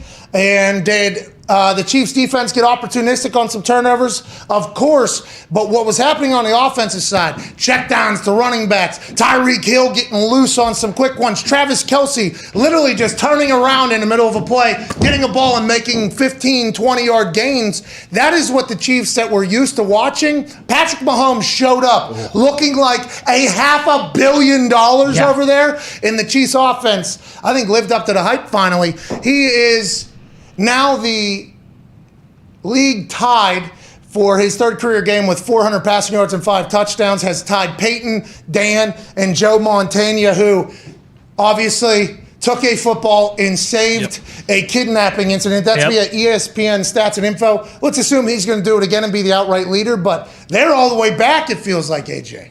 Wait, the Montana saving his granddaughter is in the ESPN stats? No, I'm just telling you, whenever you hear Montana's name, let's fucking remember. Yes. This guy was a hell of a player. I know he rocks those Skechers, but also at one particular time in his life, he punched through a glass case to grab the catch ball that is in his house, took it out, blew it up himself, put a little bit more air back in it, and threw and hit a kidnapper right in the beak. And caught his grandbaby. Slid down the banister. So Patrick Mahomes tied him, but it seems like he's back. Joining us now, just like he does every single Monday, big old brain, 9-year NFL vet, host of the Man to Man podcast, and blogger for Pro Football Focus. Oh, yeah. Ladies and gentlemen, Darius Butler. What's up? Hey, we were just talking about this. Not Joe Montana saving his grandbaby. We can get into that later, but the Chiefs look to be back, D-Bud. I haven't looked at the film. I don't know if you have. Well, how do you think that is going to go? Do you think this is sustainable, and is this the team we're going to see for the rest of the season? I mean, definitely sustainable. They're back. I mean, they're back. Patrick Mahomes is back. He was taking what the defense was giving to him. He was doing everything that everyone was saying from the outside. You know, take what the defense is giving to you. He did throw up. I was a little concerned with that ball he threw up to 31. He ended up catching it, obviously, but those are the type of plays that you kind of want to eliminate with Mahomes. But he did a great job all night. Threw the ball 50 times, 400 yards. He was feeling the rush and not really watching it. So this team, I mean, AFC still wide open in my opinion. They can definitely get hot and represent that side in the Super Bowl. Mason Rudolph threw the ball 50 times yesterday, as did Patrick Mahomes, obviously. Go ahead, AJ. Hey, D-Bud, how good do you think the Cowboys are? I mean, they're a damn good football team. All three phases, man. Obviously, everybody knows what Dak is on that offense. They get Gallup back. He's another weapon for them. Kellen Moore keeps everybody involved in that offense. Everybody's happy. On the defensive side, you probably have the defensive rookie of the year with Michael Parsons flying around. You're missing your best pass rusher with D-Law, so when he gets back, he'll add another element. Diggs got another pick. He's up to 8. I mean, this team is good enough and built, to win it all. That NFC side is stacked. You got Green Bay, you got, the Bucs still, you got the Rams. But that Cowboys team, I mean, they look damn good. Hey, quick thing on Diggs. I know the ball is the program. Mm-hmm. The ball. And Diggs has 8 picks, which is incredible. When you're in a secondary, does he give up as much as everybody says? Does he give up as many yards? And is he a potential, weakness to that defense going forward? Although he does create massive amounts of turnovers, coming from a man who played safety, corner, and nickel in the secondary. Do you just know that that's potentially on your team and it's a weapon, or how do you think the Cowboys treat that? Well, Gump will respect this. Terrell Buckley, one of the great corners. He was one of those guys who. He may give up something, but he's going to make you pay at times too. And that's kind of what Diggs is, kind of Deltha O'Neal type. So you can't call him a weakness, because at any point he can turn that ball over and give that powerful offense another possession, which are precious in this league. So you definitely can't call him a weakness. But he does have to tighten up some things. Still a young corner. But his ball skills, I mean, not even just talking about DBs, receivers, anybody, his ball skills are up there, top elite tier. So I love watching the kid play. Everybody's going to give up plays in the NFL. Every corner out there going to give up plays, going to give up touchdowns. So I would much rather have one on my team that I know at times is going to turn that thing over. He was running full speed, and then behind his head, he caught that. I mean, that was absurd. I don't know who Matt was throwing that to. Yeah, I mean, there's a lot of questions about the Falcons, what they are, and I guess the Cowboys still have that question. And before the boys have man, we love when D-Bus. Oh, yeah, you do. Hey, blogger now? You've been blogging pretty consistently now. Hey, you're putting some words together over there at Pro Football Focus, D-Butt. Hey, doing it, man. Who knows, man? Might be that'd probably be the end of my blogging career. But it's fun, though. It's fun. No, let's talk about this Packers defense, because obviously Russell Wilson coming back, pulling the pin out of his finger. It was supposed to take him 19 weeks to heal, but he worked so hard because he's a fucking Wolverine, is what Ian Rappaport says. He has an entire body team, including a finger injury team that he went to work with, and he got back earlier than anybody could have ever expected. He had to go into Green Bay in tough weather against that defense. Is that more Packers D making that happen, or Russell Wilson rustiness? And what are your expectations for that Packers defense? I think it's a combination of both. I definitely don't think he was ready. I know he was training for 19 hours a day. And got out there 3 weeks. He was supposed to be out 6 to 8. So but I don't think it was. Yeah. What's that? So 5 hours of sleep? Yeah. 5 hours of sleep. I think he was rehabbing. I thought it was 19 weeks. I misread that. I didn't see 19 hours a day. Yeah. Oh, yeah. Oh, yeah. Not a whole lot of time for parenting in there. So, whoa. A lot of Hall of Famers. Just saying. A lot of Hall of Famers say, hey, sorry I missed most of your life. But I don't want to take anything away from that, because there's no excuses, no explanations when you're out there playing ball. You out there take that field, and this Packers team, this Packers defense, man, they've been playing lights out. Even when A-Rod was out, they gave him a chance to win. The Chiefs, the Cardinals, and now up against Russ, they've been playing lights out for these last few weeks. I love what they got going on the secondary, the pass rush, the linebackers, Campbell's, he playing sideline to sideline. I love this Packers defense, man. I mean, That NFC side is stacked, man. I don't know who I would pick from that side right now. Well, in Cardinals, Colt McCoy had a good run. That might be over. Kyler Murray comes back. We'll be excited to see with DeAndre Hopkins. But if you look at the NFC, Packers, Bucks, Cards, and Cowboys all cooking. Then the Rams add OBJ. They're sitting at 7-2. The NFC South kind of ugly right now. And the NFC North also ugly. So it is a top-heavy bunch in the NFC. And the AFC is just one massive question mark. Go ahead, Ty. Deba, you were one of the loudest and earliest guys on the Justin Herbert train. What the hell's going on with the Chargers? Are they dead? Herbert's kind of looked like he's stunk since the bye week, and their defense stinks too. Hey, relax. Nah, they do. Herbert played lights out last week. He did stink it up. Squeaking by the Eagles. Hey, the Eagles just got to. Hey, the Eagles are all right. But yeah, a little suspect there. A little suspect with the Chargers. You got a first-year head coach. Defense kind of stinks. I think his longest throw yesterday was 19 yards. So I don't know how you get that dialed up for Justin Herbert. I think he'll be all right. That AFC West, Chiefs, they look like they're in the driver's seat, obviously, but I think Chargers, I think they'll pick it up and be all right. But my team is stinking right now, man. I'm down in the dumps about that. I am also a Chargers fan, D-Butt. And I think I enjoy the Chargers. I enjoy Justin Herbert. You see Cam Newton on that sideline of the Panthers, and everybody's in there. Hey, everybody on three, everybody on me. Let's go ahead and do our hands. We're going to go ahead and win this game. Give me the ball. I'm going to go in. All right? Justin Herbert's an introvert, right? Like that is his. That is his. Who is the person, I think, to turn them maybe back into the team that they were at the beginning of the season? Is it him? Does he have to go out of his comfort zone? Is it Staley? What do you think? Because they can't run into the same problem they had last year, which was, hey, our team is incredible. We should win games. Although it's Staley's first year, there feels like there's a lot of potential in that team. And for whatever reason, they just can't get it going right now.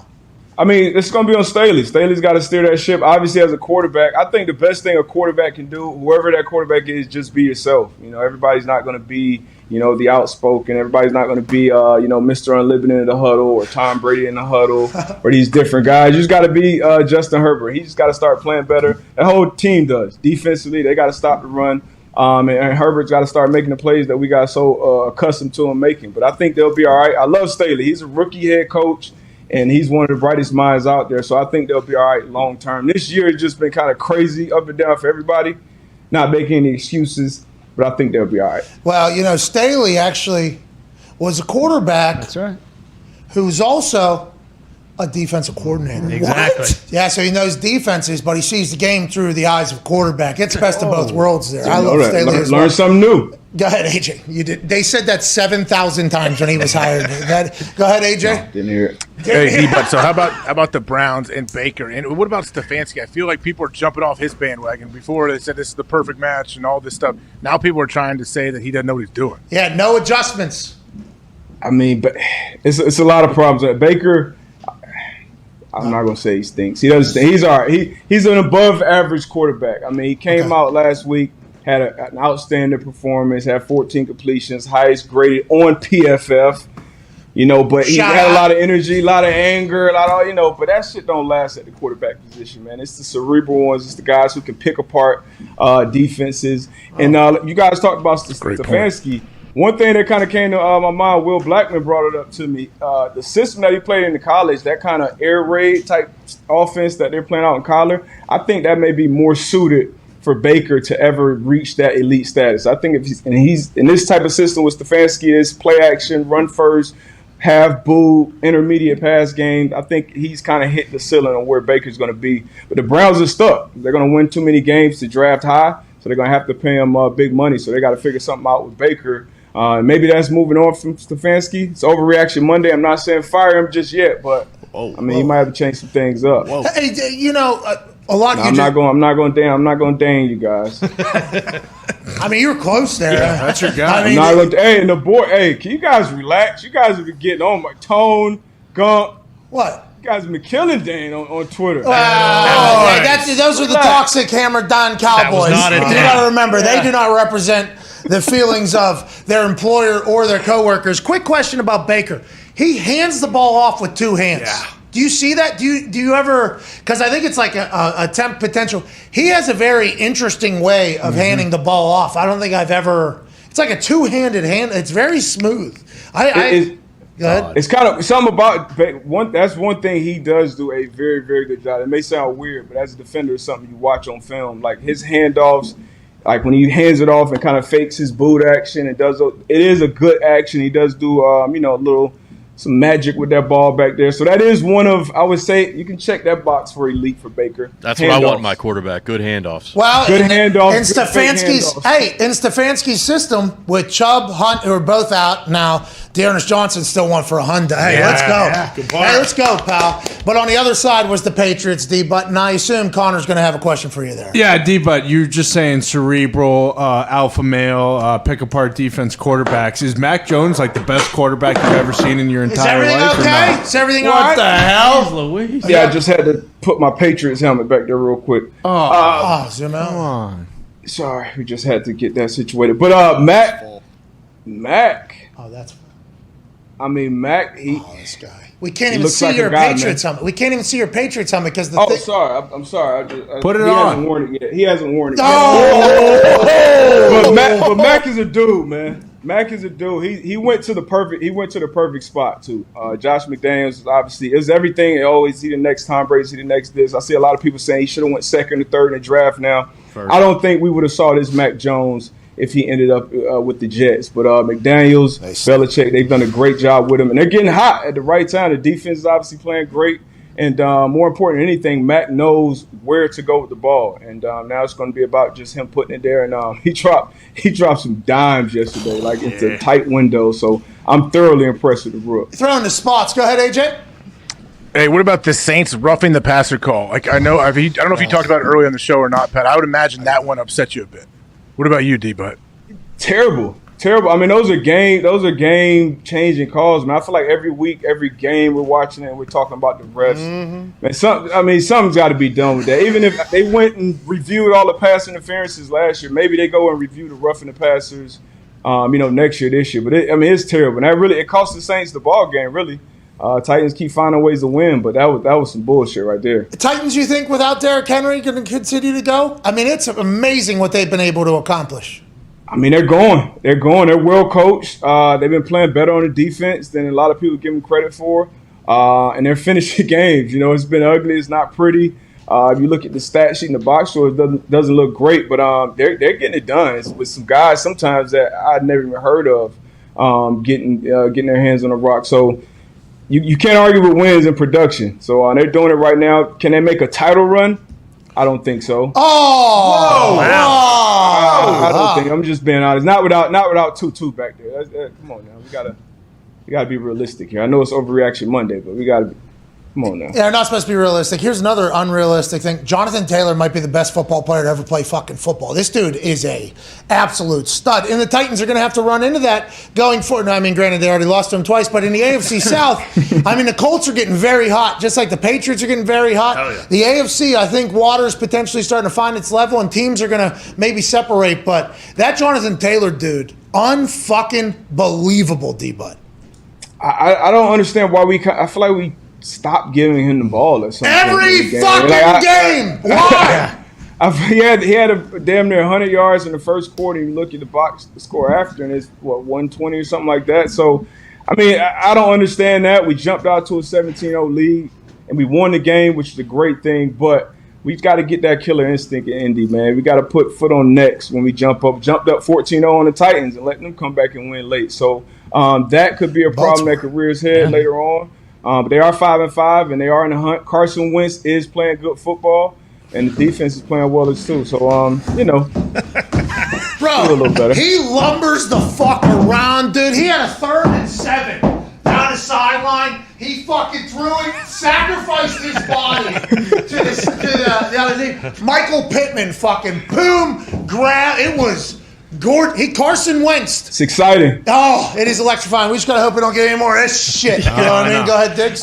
D-But, speaking of Titans, speaking of the Cowboys, their defenses were horrendous last year. They're much better this year. Is that they both have new coordinators? Is it the scheme? Is it players? Is it effort? Is it tackling? How does the defense improve that much over 1 year?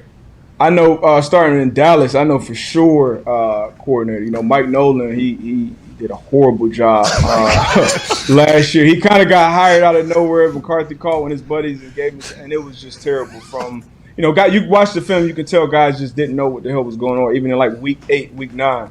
So from jump, Quinn came in and had these guys on the same page. He's had a lot of moving parts on the defense. We talked about missing Lawrence, who's their highest paid pass rusher. He's been out most of the year, and they're still playing very good ball. So how they run to the ball, how they tackle, that's all scheme, coaching, effort, players, all the above. And then Tennessee, I honestly don't – it doesn't really make sense that they're playing. I mean, you signed Dupree in free agency. Landry is playing out of his mind. Simmons is playing out of his mind. I just think the guys just playing better. You got Janoris Jenkins came over, so maybe it's personnel. I think Braves has done a great job coaching as well. Autry came over too from the Colts. Hey, Autry, yeah, he was So they got some personnel, and they've always played hard. So I can't put on there. I would just say better personnel. They were terrible on third down last year. Much better this year. Hey, that's the money down, by the way, on defense side. Get off the field! Get off the fucking field! Some people only have like 17 plays and a half, like the Tampa Bay Buccaneers, when Taylor Heineke leads a 19-play, 10-minute. That's crazy. Insane. That's how it ended. That's how the game ended, was like Taylor Heineke just saying, hey, listen, I'm going to go ahead and fucking juju on the beat. They just did that. Maybe they'll be able to figure it out, maybe not. I know next week we'll get a chance to chat with you. And Tampa definitely figured it out. Tampa definitely. Zero concern with Tampa. Zero? You sure? I'm way more concerned with the Rams than I am with Tampa. Whoa. What do you got tonight? I do have the Rams tonight. I'm not concerned tonight, but it's definitely fade deep bus season. But I do have the Rams tonight. Was it 3.5? Yeah. Taking the Rams and beating them in cover. Jimmy G, he stinks this year. All right, we appreciate Shanahan you. too. Ladies and Lynch, you can add in there. Ladies and gentlemen, Darius Butler, we appreciate it. So sorry to interrupt, but I want to let you know that if you're not gambling with FanDuel, you're wrong. Okay, FanDuel Sportsbook is available in 7 states, I believe, at this point. 6, 7, 8. You get it. If you're not gambling with FanDuel Sportsbook, though, you're completely wrong. And if we're not in your state yet, we are coming to your state. We have better odds. We have a much easier to use app. The convenience is next level. The people at FanDuel actually refund people when they shouldn't refund people, giving back hundreds of millions and millions of dollars to their users. FanDuel Sportsbook is the best sportsbook going for a lot of reasons, most of them what I just said. We are very thankful for our partnership with FanDuel, obviously.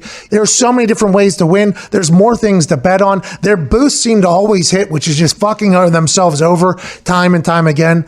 We love the hell out of FanDuel Sportsbook, and you will too. If you haven't used it yet, use it now. Also, there's fantasy on there, daily fantasy, and free-to-play games where you can win money. Shout out to FanDuel, shout out to you. Let's get back to the show. All right, let's go to some overreactions from around the internet. I wonder how many of them will be similar to the no need. Diggs, every single Monday you get an opportunity to lose your mind on the internet when you utilize the hashtag PMS Overreaction Monday. You will not be judged. You are actually expected to do so. Let it all out in one tweet, and we'll be able to read them and laugh and move on together as a family here at Pat McAfee Show. Per the usual, it ended up trending. Shout out to all you. Shout out. Ty Schmidt went through all of them. Ty Schmidt found some great ones, and I can't wait to read through them. Once again, I've not seen any of these. Neither has AJ. Let's get to it. Woody at Woody, Kentucky, 859. Oh, Woody K down there. Hashtag PMS Overreaction Monday. Mac Jones' Patriot legacy is going to be better than Tom Brady. Wow. This might be a burner for Boston Connor, but he is much better than Tom was at this age. That is why people are saying this, AJ Hawk. I mean, yeah, it's a bit of an overreaction, no question, with only having this little bit to see of Mac, but I don't know what there is to dislike about Mac right now. Like, what are any knocks people have on him? Connor, what are people saying that are bad about Mac Jones? He cares too much. He works too hard. He likes winning more than anyone else. I mean, there's some negative things for sure. And that's no bull. That's no bull. All right, let's bounce around to the internet a little bit more. At Classic Pack, C1 ASIC Pack, and this one puts the class in Classic Pack and the ass in ASIC Pack. Hashtag PMS Overreaction Monday. We got Rodgers back in the building and the defense playing like the 85 Bears. Packers going to win the Super Bowl. Go Pack, go. Ty, you don't see any disagreements here? No, I mean, they might be better than the 85 Bears. That'd be the only thing that I would have to say. To be honest, I know the 85 Bears get talked about a lot. I wasn't even thought of, or in my father's nutsack at the point via whoever made up that quote 2 weeks ago. Somebody said, First time ever. I have never. Helwani, yeah. Helwani gave that to somebody. Yeah. That dirtbag. Hey, it's good respect, though. At least Helwani's trying to give somebody. But honestly, I wasn't. So I've never seen them. Only the highlights. I've seen them dance and everything like that. If this Packers defense can maintain, though, there's no reason why they can't, right? There's no reason why they can't go on a go, AJ. They've been to the NFC Championship game 2 years in a row. Of course, it's not an overreaction to say that. Like, is the defense good enough to put them over the hump in the playoffs and get to the Super Bowl? Yeah, I mean, it looks like it now, but week to week, how do you predict anything in the NFL? Isn't it crazy how good that team is doing? They were still drafting for the future. Interesting. Which is why it's hard to say, hey, good, great work on the roster build. Yeah, here we go. But acknowledge it and go for it in the moment. And I guess they have. They have this year. Yeah. AJ Dillon. What? Yeah. Surtain? No. Corner Patrick. No. Who's the corner they drafted? Yeah, Stokes. Yeah. Rasul Douglas, Yeah. another guy they picked up this year. Whitney Merciless coming in, making a play. He got hurt, I guess, his bicep. Who knows how he'll do? But people have at Randall Cobb is making plays. Right. Yep. Here we go, Goot. Here we go. Boy, Goody. Let's go win this thing. Maybe the Pack go on a run. That'd be a lot of fun, especially for Tuesday conversations. By the way, I believe that'll be happening tomorrow. Can't wait to find out what the hell happened to his toe. Is What's going on with the toe? Is his house too big? What? I mean, what the fuck happened to his toe, AJ? Honestly, what could it have been? Was his shoes too small? Was his slippers too tight? Did he run into a stool? How could he have hurt his toe in that quarantine? Was he trying too hard, working too much? These are all good questions for tomorrow, I think. He's watching too much film. His toe started to hurt. Oh, yeah. Yeah. That's why he's watching too much film. His toe started to hurt. That was probably the case. Seems like it didn't slow him down at all, but I remember going, his toe, what the hell? Because I was worried about his heart, just like everybody else, because COVID and what has happened in the past. They seem to be past that. We'll ask him tomorrow. Let's go to the internet yet again. At Samurai Medic. Hey, this is the medic you need. Oh, That's yeah. right. Whenever you're in the middle of potential war or whatever, you find yourself in one of those Dungeons and Dragons situations, or at I saw Robbie Fox was at one of those night parties. Oh, medieval times. Yeah, one of those things. This is the medic that you need whenever you're in those situations. At Samurai Medic, Randy Benson says, for somebody who's supposed to be a defensive guru, Brandon Staley's defense is trash. Randy Benson from the top rope seems to be a Chargers fan. What the hell is going on with the Chargers? And not just the Chargers defense, by the way. Brandon Staley, great defense coordinator. The Jets defense also stinks. 2 defense coordinators getting promoted to head coaching roles, and both the defenses stink. Is that because they stopped coaching defense, you think? They have to go more hands off? I mean, it's possible. They're not the ones. I know what Ulbrich is the D coordinator in for the Jets, who I think is an awesome coach, actually. Very good guy, good coach. Stink. But I don't know. Like, it's impossible to tell. Like, why it could be one play. Think about it. When we're saying, what could cause a team to come out and be flat? Let's say first series, quarterback throws up a bad ball, receiver makes a great play, dunks on the dude, mosses him, goes and scores. But you were playing bad. That instantly, like, even if you were flat, that one dude making that one play can flip everything. Yeah, and that can happen obviously for a defense too. I remember we went down and played the Saints in the Superdome, brother, Silverdome. Yep. Down there, it was primetime game. I think it was literally the first play, strip sack of Curtis Painter after a touchback. So they got the ball in the 20, 7-zip, and then it just one thing can go, and hopefully maybe the Jets and the Chargers will be able to get that play that'll maybe reignite a little bit of success on the defensive side. Not for the Jets, obviously. They seem to stink. They fucking stink. But the Chargers, I don't understand what the hell's going on over there, and neither does the Samurai Medic. Let's take another trip around. Ty, good selections thus far, by the way. Here comes Skinny Stooge, Stevie. Ooh. Hey, Skinny Stooge.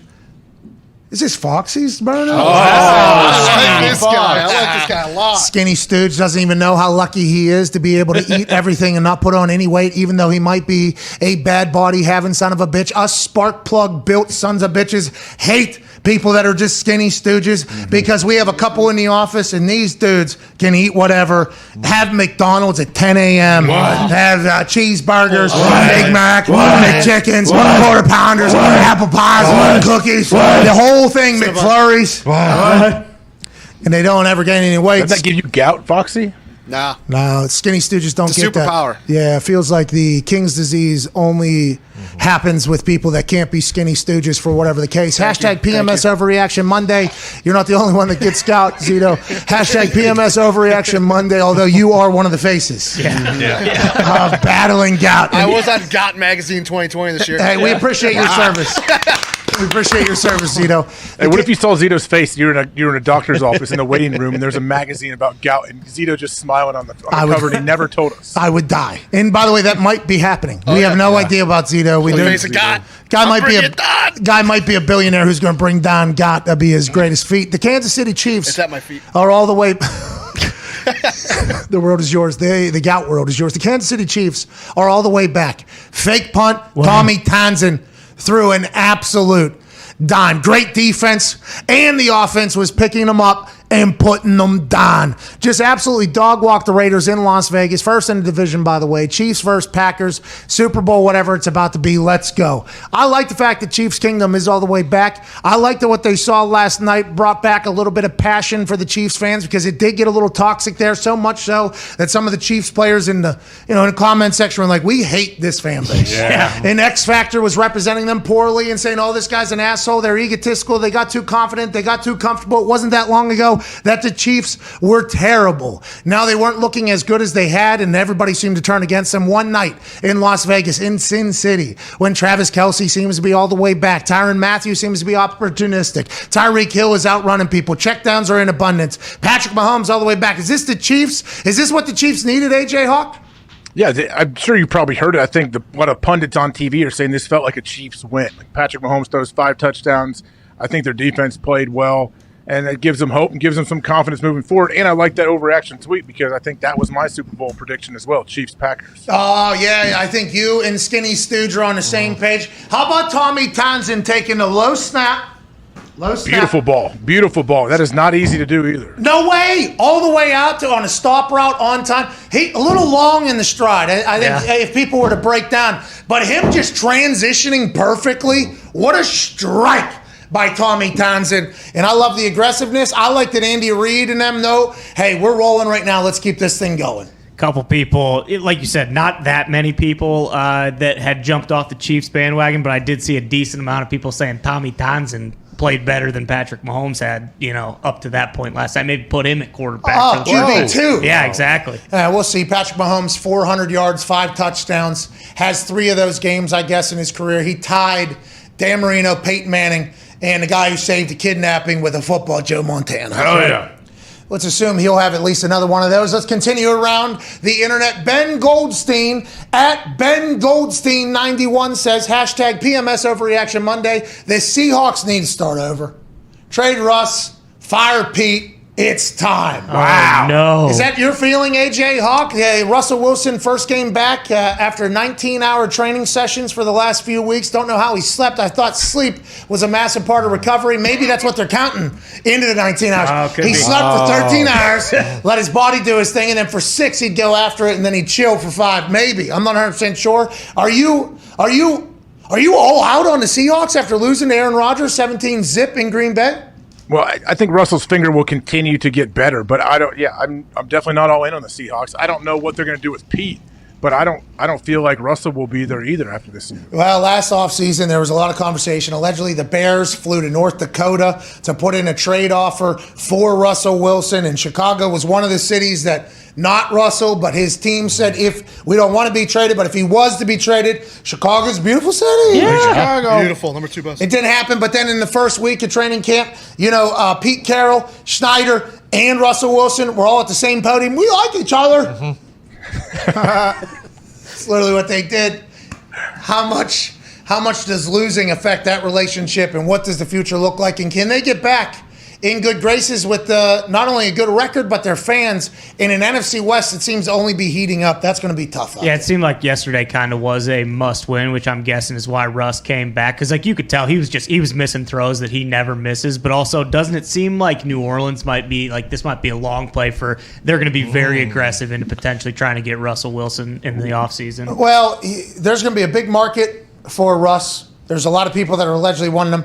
Will the Seattle Seahawks ever let him go? Will he ever want to leave like he did, or did they get over it and move forward? We shall see. I do know there is some questions, though, around Pete Carroll and his brain function, because how can he not find the challenge flag? Yeah. I mean, the ref is literally saying, throw the flag, is what the ref is saying, because Pete's going, hey, I want to challenge that, I want to challenge that, I want to challenge that. And the ref's like, that's not how it works. That is not, you have to throw the flag. And Pete Carroll's like, God damn it, how many pockets do we have in this freezing, cold-ass Green Bay? I got 6 jackets on, I had an extra one. My flag is in the jacket underneath this jacket. Do you want me to unzip, go in there, or do you want me just to throw something, sir, and get the challenge out there? And he throws his flip phone, maybe? Yeah. I'm not saying Hand warmer. Can of mints. that's a hand warmer? It's like a USB charged hand warmer they have. Yeah. Really? I did not know that. Yeah.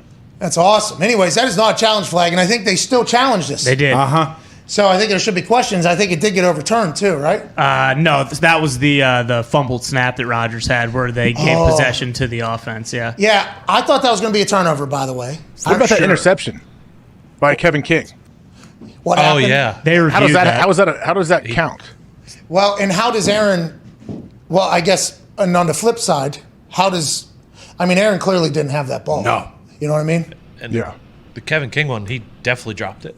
Definitely. Definitely hit the ground. Were they saying it was he already secured it, or how's that work? It seems like every week, if we wanted to, we could get into every call and be like, that doesn't seem like the best call. Wasn't it Tony? I think Tony was even saying, like, what? I don't know why he's dancing. Well. He didn't catch that one. Well, Jamal, I don't know if Tone said that, but Tone was also going through some shit yesterday. They just tied the Lions, obviously. Jamal Adams does Romo. Oh, Tony Romo. Jeez, I thought you meant Tone Diggs. Tony Romo also tried to get Mason Crosby fired. And it's like, hey, Tone, all right, the boys, I let the boys do their thing to Corona. Tone, I've been on your, shut the fuck up about Mason Crosby. But anyways, as a holder too, Tone should have known. As a holder, he should know that Mason Crosby has been dealing with a nightmare of a situation. Laces left, he misses it, okay? And Mason Crosby's leg is not what it once was. All right, he's older. This is just natural happenings. He still kicks off, though, so they should have somebody potentially kick off for him. I don't know if Bojorquez can or not. But whenever you get older, I think you don't have the same amount of pop or speed to potentially power through any of the fuck-ups that can happen in the operation. Now, rookie snapper, obviously Bojorquez new to the team, but as soon as Laces left, he misses that kick in windy-ass Green Bay. All of a sudden, everybody starts coming out. Here we go. This guy should make this. This guy should make it. He makes the next kick. Yep. Let's assume he'll continue to do so as the operation gets better. But I didn't like just, because Tony was a holder. Tony was a holder. What did Tony say exactly? Basically, like he was echoing a lot of sentiments of people on the internet. Like, it's time. Like, it's potentially time. This might be it.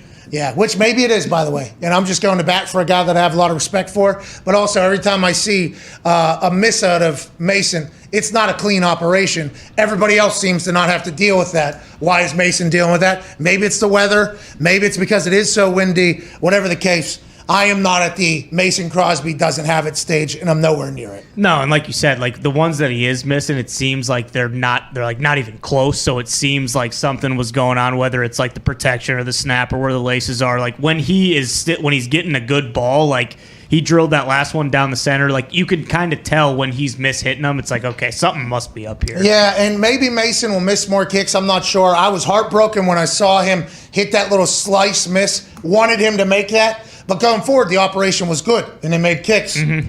We'll see. That's a huge deal. Yeah, going to cost them in a playoff game probably. Well, no, because I think they're working. I think they're working. I think the snap. Of course they're working, but are they going to be able to do it when it really matters in the playoffs? Not Mason as much. Like when you even said when it's a clean operation, Mason usually drains that thing every time. But everything else, are they going to be able when it truly matters? Because you never know until you're tested, until you're in that moment. I know, and you never know. Rookie snapper, just gets a little bit tighter, and throws it either slower or faster. That ball's changing revolutions. And then all of a sudden, boom, laces straight back on like a 45-yarder. And then all of a sudden, Bojorquez is trying to spin that, and Mason hits it. And it's just like, that. You never know what's going to happen. You just got to hope that the work that they're putting in practice is paying off. And hopefully, towards the end of the game, you saw that. Would it even matter, like bringing in a different guy to snap? Would that matter at all? Like, because then you're just kind of introducing something new. And at this point in the season, like you're probably not going to find a very good, consistent long snapper out there somewhere, right? Yeah, I don't know what the market looks like. Might be able to find it. Could you find an old savvy vet that will snap it perfect on field goals, but you're not going to get any cover out of him on punt? Mule. You bring the mule in. Get him in there. Sacrifice it. Sacrifice his coverage on punt team for, hey, we're going to have perfect snaps. Yeah, but Bojorquez actually is punting that you don't need him to cover. Yeah. Like he's just punting it up to get fair catches anyways. So what I'm saying is, and what I think we're all saying is, that rookie snapper's going to have to fucking figure it out. Yeah. Because Mason's taking a lot of ricochet right now, and the laces are on this snapper. All right, let's move along. I think they deserve that type of credit. So whenever you see a good one, at least people go, oh, snapper, fucking good. Hey, that was a great snap. Like, there's been a lot of zoom-in shots from behind of guys kicking balls in a shot there, and you can see just like a perfect snap and down. It's like, oh, those laces are perfect. Oh, those laces are just a little bit off. Holder goes and gets there because the operation time now is much faster now than it was back in the day when nobody cared about that. Seems like Mason's getting hit with some things. I think they'll be able to work through it. Hopefully he'll be able to continue to make kicks, and it doesn't kick you in the ass later. Yeah. Also, like, at what point, like, when you're practicing and stuff like that, if you're not getting it, at what point when it's happened, like, this is a weekly thing, like, are they going to figure it out? This is his second, that rookie, I think this is only his second week yesterday. Yeah, He's brand new. So he's literally brand new. That is an aggressive decision, too. I don't know how Vinatieri would have handled that entire thing, but I mean, they're going to have to handle that and take care of it. I'm sure they will. Let's move around the internet a little bit more. Oh, Bill No Brain. Houston Texan fan, maybe, at Caden Daniels. Hashtag PMS Overreaction Monday. Eagles are making the playoffs. Next 7 weeks, they have Jameis-less Saints, Giants twice. Football team is no easy. Yeah, careful. Especially with the way Heineke's. The Jets and a bye week. Are the Eagles poised to make a run, AJ Hawk? This is not that crazy to say. When you see it typed out and you see who they are playing, if you had to go through there, and I think Philly definitely has a chance to win every single one of those games. Yeah, and Chase Young obviously out for the season for the football team, but if Heineke can lead a 45-minute drive to ice the game against the Buccaneers and win by 10 over the Super Bowl champs, maybe they'll be able to keep going. Chase Young, obviously a very dominant player, but that entire D-line, very, very good. But good for the Eagles, huh? Yeah. Hey. Go football team. You put the seeds down in the dirt. Eventually, they will sprout, and you will have some beautiful flowers. And our team is a beautiful flower. And in this particular case, the beautiful flower is growing in a very shitty forest because it feels like who you're playing against in your schedule, your strength of schedule, very easy, Coach. Yeah, we'll see. I mean, our division fucking stinks. I've been saying that for a long time. We're clearly the best team, head and shoulders above everybody else. So we're going to beat the hell out of the Giants and the Washington football team. Last one here before we get to a break in hour 3. We can't thank the people of the world enough. Richard Matheny? What is the origin, you think of? Is the H silent if he's French? I don't know. I don't think French Matheny? would have Is the origin going to help you? Well, yeah, I think so. I mean, I'm cultured, obviously. Anyways, and then right there in the front. Yorkshire. Mm-hmm. Yorkshire? Yeah. Yeah, he's English. Oh, he's an English fellow. Oh, so it's just Metheny. Matheny. Matheny, maybe, because they say Matheny. tree, right? Yeah. I watched Adele last night a little bit on CBS. Oh, how was that? The Griffith Observatory or whatever. Beautiful place. She can sing her ass off. She's great. Unbelievable. Then she did that interview with Oprah, and she talked about her life and everything. She seems to be like one of the coolest people of all time. 15 Grammys she's already won. Wow. Damn. 15. And she hasn't released an album in 6 years, I guess. That's why this thing is... Yeah. She's still with Rich Paul? Oh, yeah. Yeah. A lot of the songs, though, are about her... Power couple. Her divorce. My wife, big fan of Adele. Oh, yeah, my wife's a giant fan. Big fan. My wife, I think that is by the way, I'm a big fan of Adele as well. She was doing an IG Live, I guess, and she didn't know how to fucking work it. She was promoting it. Oh, yeah. And somebody asked a question, was like, what's this album about? And I guess she goes, divorce, baby. And then she just does that whole thing. And then she did an interview with Oprah talking about, like, her ex, because they have a kid together. Like, does she ever talk to him about his thoughts about the song? And she's like, we've never talked about it. No. But I assume he knows that that's the type of artist I am. She is so good. I think she had like a coffee or a tea she went to. She did a little stand-up in there, too. Really? It was a great performance. Leo was there. Rogan was there. Rich Paul was there. It seemed to be Oprah, obviously there. Was it live? I think they pre-recorded it. I heard. Yeah, I heard about it later. Like I need to go back and find it. It was on one of the TV. It was beautiful. She's very good at singing. Very much still got it. And I'm not sure the top of a mountain is the most conducive sound. You know, I'm not sure that's like the best sound there. But I guess they got an observatory up there. Is that for space? What the fuck is that? It is? Normally. She had a Saturn tattoo on her arm. Oh. Yeah. Very cool. That's where they got the telescopes at. Yeah, good scenic views of LA from up there. Incredible. The drone shots were. Yeah, like right beneath the Hollywood sign, pretty much. Oh, they had they might have filmed it with an iPhone, obviously. They had a shot of Adele singing and then the Hollywood sign in the back, and they did the tap of who's focused and who's not. Yeah, it was pretty good. That'd be pretty sweet. Hey, do you want to do a concert on top of the world in LA? We'll get you all of the biggest stars on earth around, and then we'll just air it live on CBS primetime or whatever to kind of promote your new album and everything, and you interview with Oprah. I guess I could do that, yeah. Sounds wonderful. Anyways, let's get back to Metheny, another Brit who's not Adele. The Dallas Cowboys easily have the best offense in the NFL. Jerry Jones joins those meetings. We smash them watermelons. We also use the monkey butt. We're learning now. Boom. That's right. And no one can stop us. I think you might be right here, Dick Metheny. Your thoughts, AJ, on the Cowboys maybe being the best offense in the NFL after losing to the Broncos 1 week ago? I mean, I don't think this is a crazy overreaction by Dick Metheny, however you want to say it. I don't know. With CeeDee Lamb, man, I love everything about CeeDee Lamb, too. And Dak I think Dak exudes confidence and makes you feel like, okay, yeah, these guys are going to get it done. He's a guy. Yeah. Dak is a guy. Everybody knows he's a guy. It's been awesome to watch him through his injury and, you know, outplaying his contract, getting paid, coming back. That team stinks. No, they don't. The hype machine is always there. They never win. Here we go. Maybe this is the year Big Mike and Dak, who we saw their relationship start to button on Hard Knocks, come together and do that thing. Big thanks to everybody that participated. Hashtag PMS Overreaction Monday. We can't thank you enough. We'll do it again next Monday. Can't thank you enough for allowing us to be a part of your day. Let's enjoy tonight's Monday Night Football as the Rams travel to Santa Clara, California to take on the Niners. We got a super boost going right now that Odell Beckham Jr. is going to score a touchdown. We talked about it earlier, but it's going to happen. McVay wants to look like a smart man. McVay wants to have OBJ in the end zone. McVay and Stafford want to say our new toy is just as good as he was at one time. Can't wait to watch it. I hope that hits too. That would be great because I'm on a little bit of a run. Would like to keep that going into Thursday Night Football, Thursday in Week 11. If you enjoyed the show, please be a friend, tell a friend. If not, just act like it never happened. Ty, please play some independent music and propel these beautiful people into a Monday night that they're going to remember forever. Cheers.